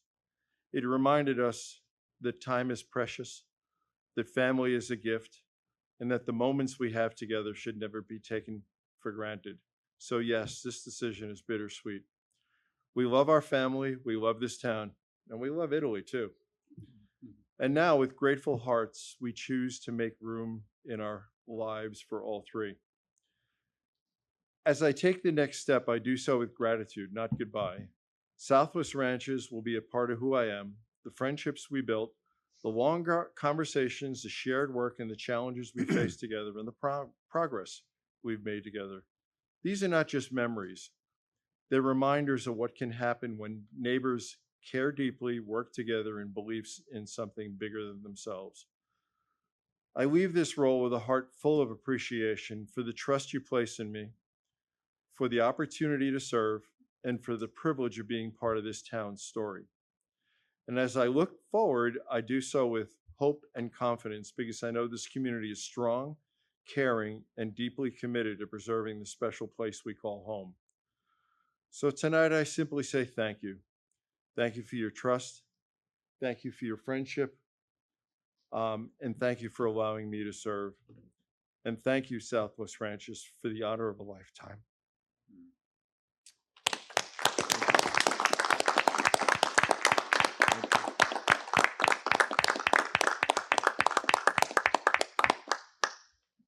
Till November. I got to say a few words after that. We'll talk more in November. But Bob, you have served your community, as you said, through the decades in many different roles, and you always served with honor and with the best for our town in your heart, and that's all anybody can ask for. You've done an amazing job. I've always appreciated the way you've analyzed problems, the way you've approached them in a professional way, and just the heart that you've put in to this town. Everything you've done, I could go on and on. The wings of the ranches like that last. You didn't have to do that. But you appreciate and you love our town and those types of things you do on your own. So thank you for that. We'll work you hard for the last few months and then say thank you again. Thank you, Mayor. David. Let me begin by, Bob, thank you for your advocacy and thank you for your friendship. It means a lot to me. I really, really enjoyed having you sitting next to me right here. I enjoyed it all the time. Thank you. All right. So I'm gonna I got 3 issues to talk about. Let me, actually, I think 4, yeah. With the proposed property tax amendment on the Constitution this November, we cannot assume that getting that 60% of the vote is too high of a threshold, that it won't pass. As a town, we need to start looking at ways to increase revenue to the town in the form of more homes. As long as that development is compatible with the community, with the neighborhood, and those who live closest to any of such of a development. That's a statement that I want to make about finances. Next item. About 2 meetings ago, I had asked for, and the council had approved, Yesenia Bolano as an alternate on the Parks, Recreation, Forestry, and Natural Resources Advisory Board. I would like to make her a permanent member of that, as long as she desires to be on that board. And then I got one more appointment for her as well. So I'd like to ask the council if they would agree with me on this. Which board? Parks, Recreation, Forestry, and Natural Resources. Yep, sounds great to me. Everybody okay? All right, thank you. got it. The next one, she expressed an interest for full membership on the Zero Waste Advisory Board. I'd like to make that one as well. Awesome, good. Everybody okay? Yep. 2 boards now. Yep. All right, thank you. Yesenia, got it. Let's see. Oh, around Sunshine Ranches, I've been contacted about some cameras that were mounted on some of the speed signs. I was advised that that is from the traffic engineer doing a study on the upcoming speed table discussion that were privately funded. Let's see. One of the items that and this kind of Gary reminded me because he talked about the hazmat. I went over and I helped Nancy Unger and Howie with some tires that had been sitting on their property before they owned the property. Got eaten by mosquitoes, but I pulled them all out. And some of the tires, actually, the center of the rim is rusted out, but it's still mounted on the rim. I don't know what we can do with those, because I think the hazmat at the barn takes those tires without a rim. Right. Looking for suggestions. So, Sledgehammer. Pardon me? Sledgehammer. Okay. All right, I got one. I have one. You think I'm kidding? I'm Yeah, serious. yeah, you break the seal with the sledgehammers, right? All right. That's what I'll do then. Thanks. And then last night, colleagues were all on a meeting with Sunshine Ranches Homeowners Association with a presentation from Carlos. I want to thank everybody that came out. There were over 50 residents of Sunshine Ranches at that meeting last night. And I think Chris Brownlow did a miraculous job at managing everybody. She had it well organized. I think she did an amazing job. And I look forward to how much further this goes around. That does it for me. Thank you, Mayor. Real quick, you heard Kathy Sullivan give you a brief synopsis of what the school board does. I'd like to touch bases on that just a little if I could. There's 8 members of that school board that work tirelessly all year long. They raised $40,000 this year. There's 33 students. You heard the names read. There's 1,735 hours that were given back to this community through those students. Volunteer hours that came back to them.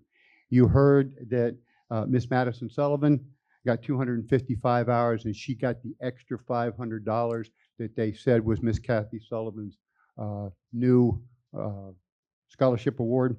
But her cousin, Savannah Hodges, she had 114 hours. So those 2 young ladies right there really worked hard for the town. I guess it was 2 cousins fighting against each other. But the 8 members of that board, Miss Kathy Sullivan, Jennifer Montgomery, Selena Hodges, Debbie Green, Priscilla Strohs, Elizabeth Eskenazi, Chris Brownlow, and Debbie Eiton are the 8 ladies that work constantly year-round to provide that scholarship. We are the only town that I know of that gives that many scholarships.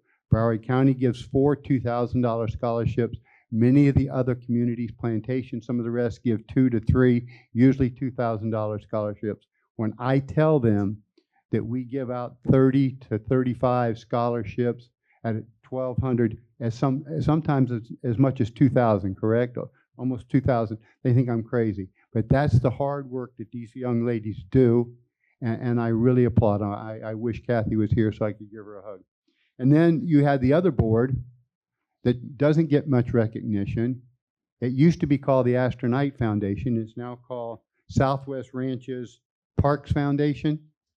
And they work tirelessly all year. If you go to the carnival, if you go to the car show, if you go to the chili cook-off, or if you go to bingo at the barn, which we had just this past Saturday, 100 or 110 people absolutely enjoyed an evening of fun, refreshments, and dinner.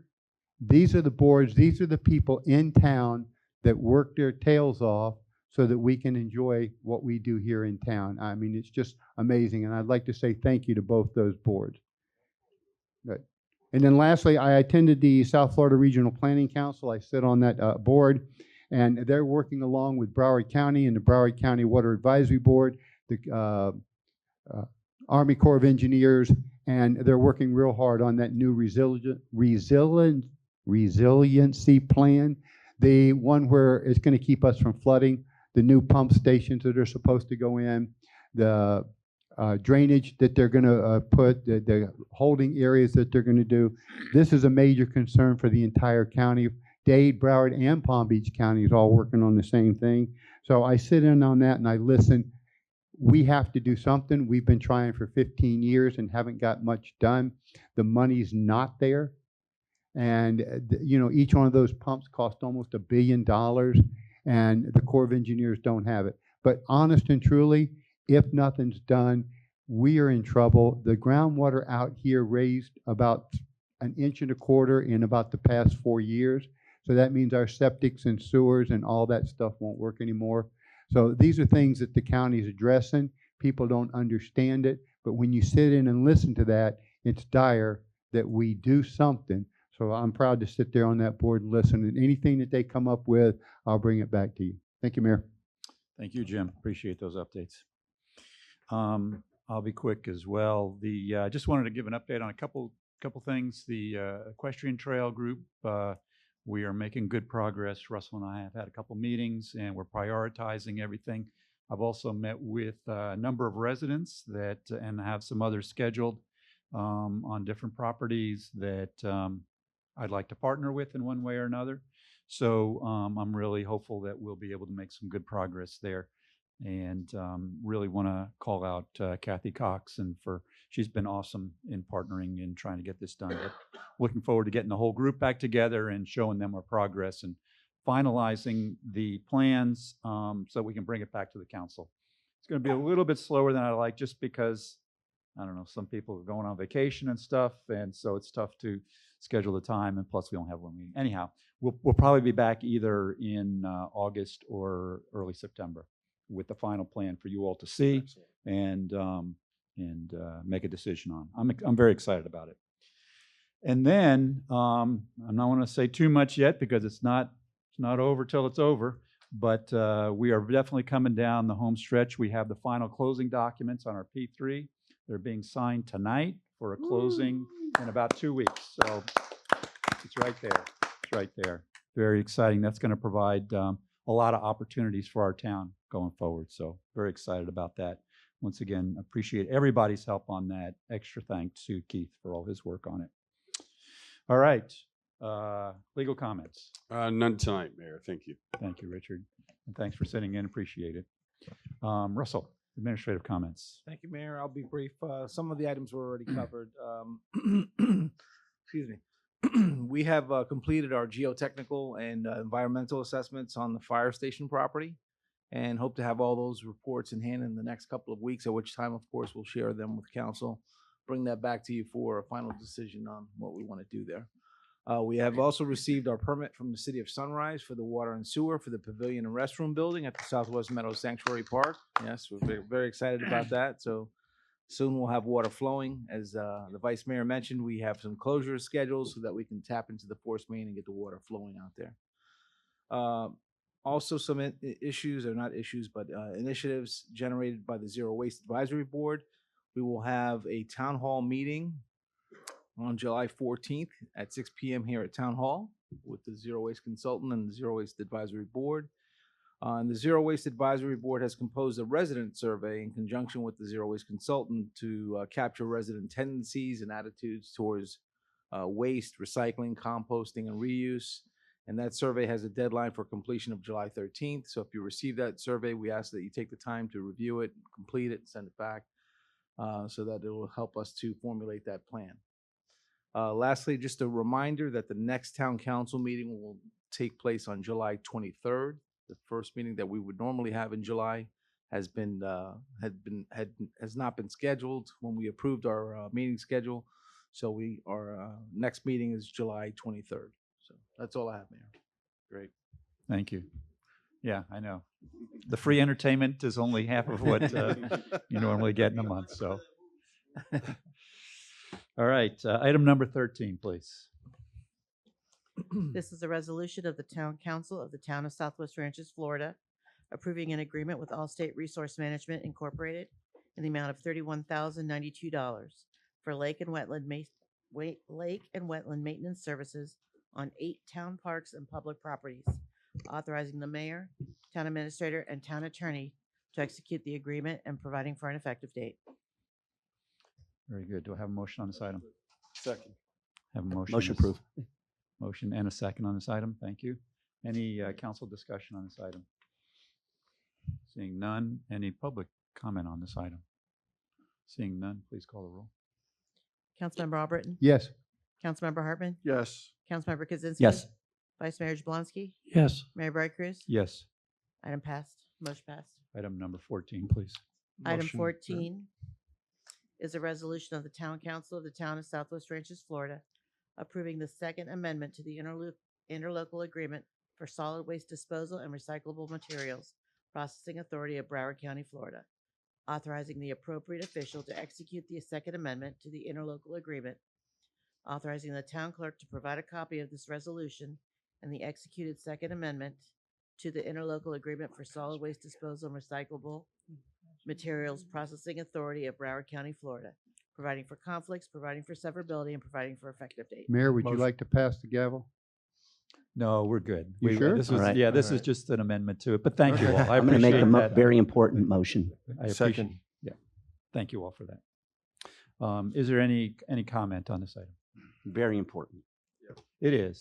This is critical to, this is basically an adjustment that we made so that hopefully some of the bigger municipalities in Broward County will join in and they're key to the success. So I'm excited that we're once again one of the first municipalities to approve this item. Thank you for your work on this, Mr. Mayor. Yeah, thank you. Thank you. Any other council comments? Seeing none, any public comments on this item? Seeing none, thank you. All right, please call the roll. Councilmember Hartman? Yes. Councilmember Kaczynski? Yes. Councilmember Albritton? Yes. Vice Mayor Jablonski? Yes. Mayor Bright Cruz? Yes. Motion passed. Item 15, please. Item 15 is a resolution of the Town Council of the Town of Southwest Ranches, Florida, consenting to the City of Sunrise providing water services to 5560 Hancock Road, real property lying within the Town of Southwest Ranches, Florida, providing that no further expansion of service shall be permitted without the explicit written consent of the town, providing for a certified copy of this resolution to be furnished to the City of Sunrise, and providing for an effective date. Motion approved. Second. We have a motion and a second. Is there any discussion on this item? Seeing none, any public comment on this item? Seeing none, please call the roll. Councilmember Kaczynski? Yes. Councilmember Albritton? Yes. Councilmember Hartman? Yes. Vice Mayor Jablonski? Yes. Mayor Bright Cruz? Yes. Motion passed. Great. Item number 16, please. Item 16 is a resolution of the Town Council of the Town of Southwest Ranches, Florida, ratifying the approval of payments for water and sewer permit fees to the City of Sunrise totaling $30,127.02, and approving a budget amendment to utilize unassigned fund balance for the Southwest Meadows Sanctuary Park Pavilion and Restrooms project, providing for conflicts and providing for an effective date. Motion to approve? Second. I have a motion and a second on this item. Is there any comments, questions on this item from council? Seeing none. It may sound familiar. We did this previously, but it was just to keep the project going. This is the official approval and the budget change. Any public comment on this item? Seeing none, please call the roll. Councilmember Albritton? Yes. Councilmember Hartman? Yes. Councilmember Yes. Kaczynski? Vice Mayor Jablonski? Yes. Mayor Bright Cruz? Yes. Motion passed. Great, thank you. Item number 17 is the approval of minutes, the regular meeting minutes for April 9th of 2026, April 23rd of 2026, May 14th of 2026, and May 28th of 2026. Motion to approve all four. Second. We have a motion and a second to approve all four sets of minutes. Is there any additions or corrections to these minutes? Seeing none, any additions, corrections from the public? Seeing none, please call the roll. Councilmember Hartman? Yes. Councilmember Kaczynski? Yes. Councilmember Albritton? Yes. Vice Mayor Jablonski? Yes. Mayor Bright Cruz? Yes. Minutes passed. Motion to adjourn. Great, thank you all for coming out. Really appreciate it.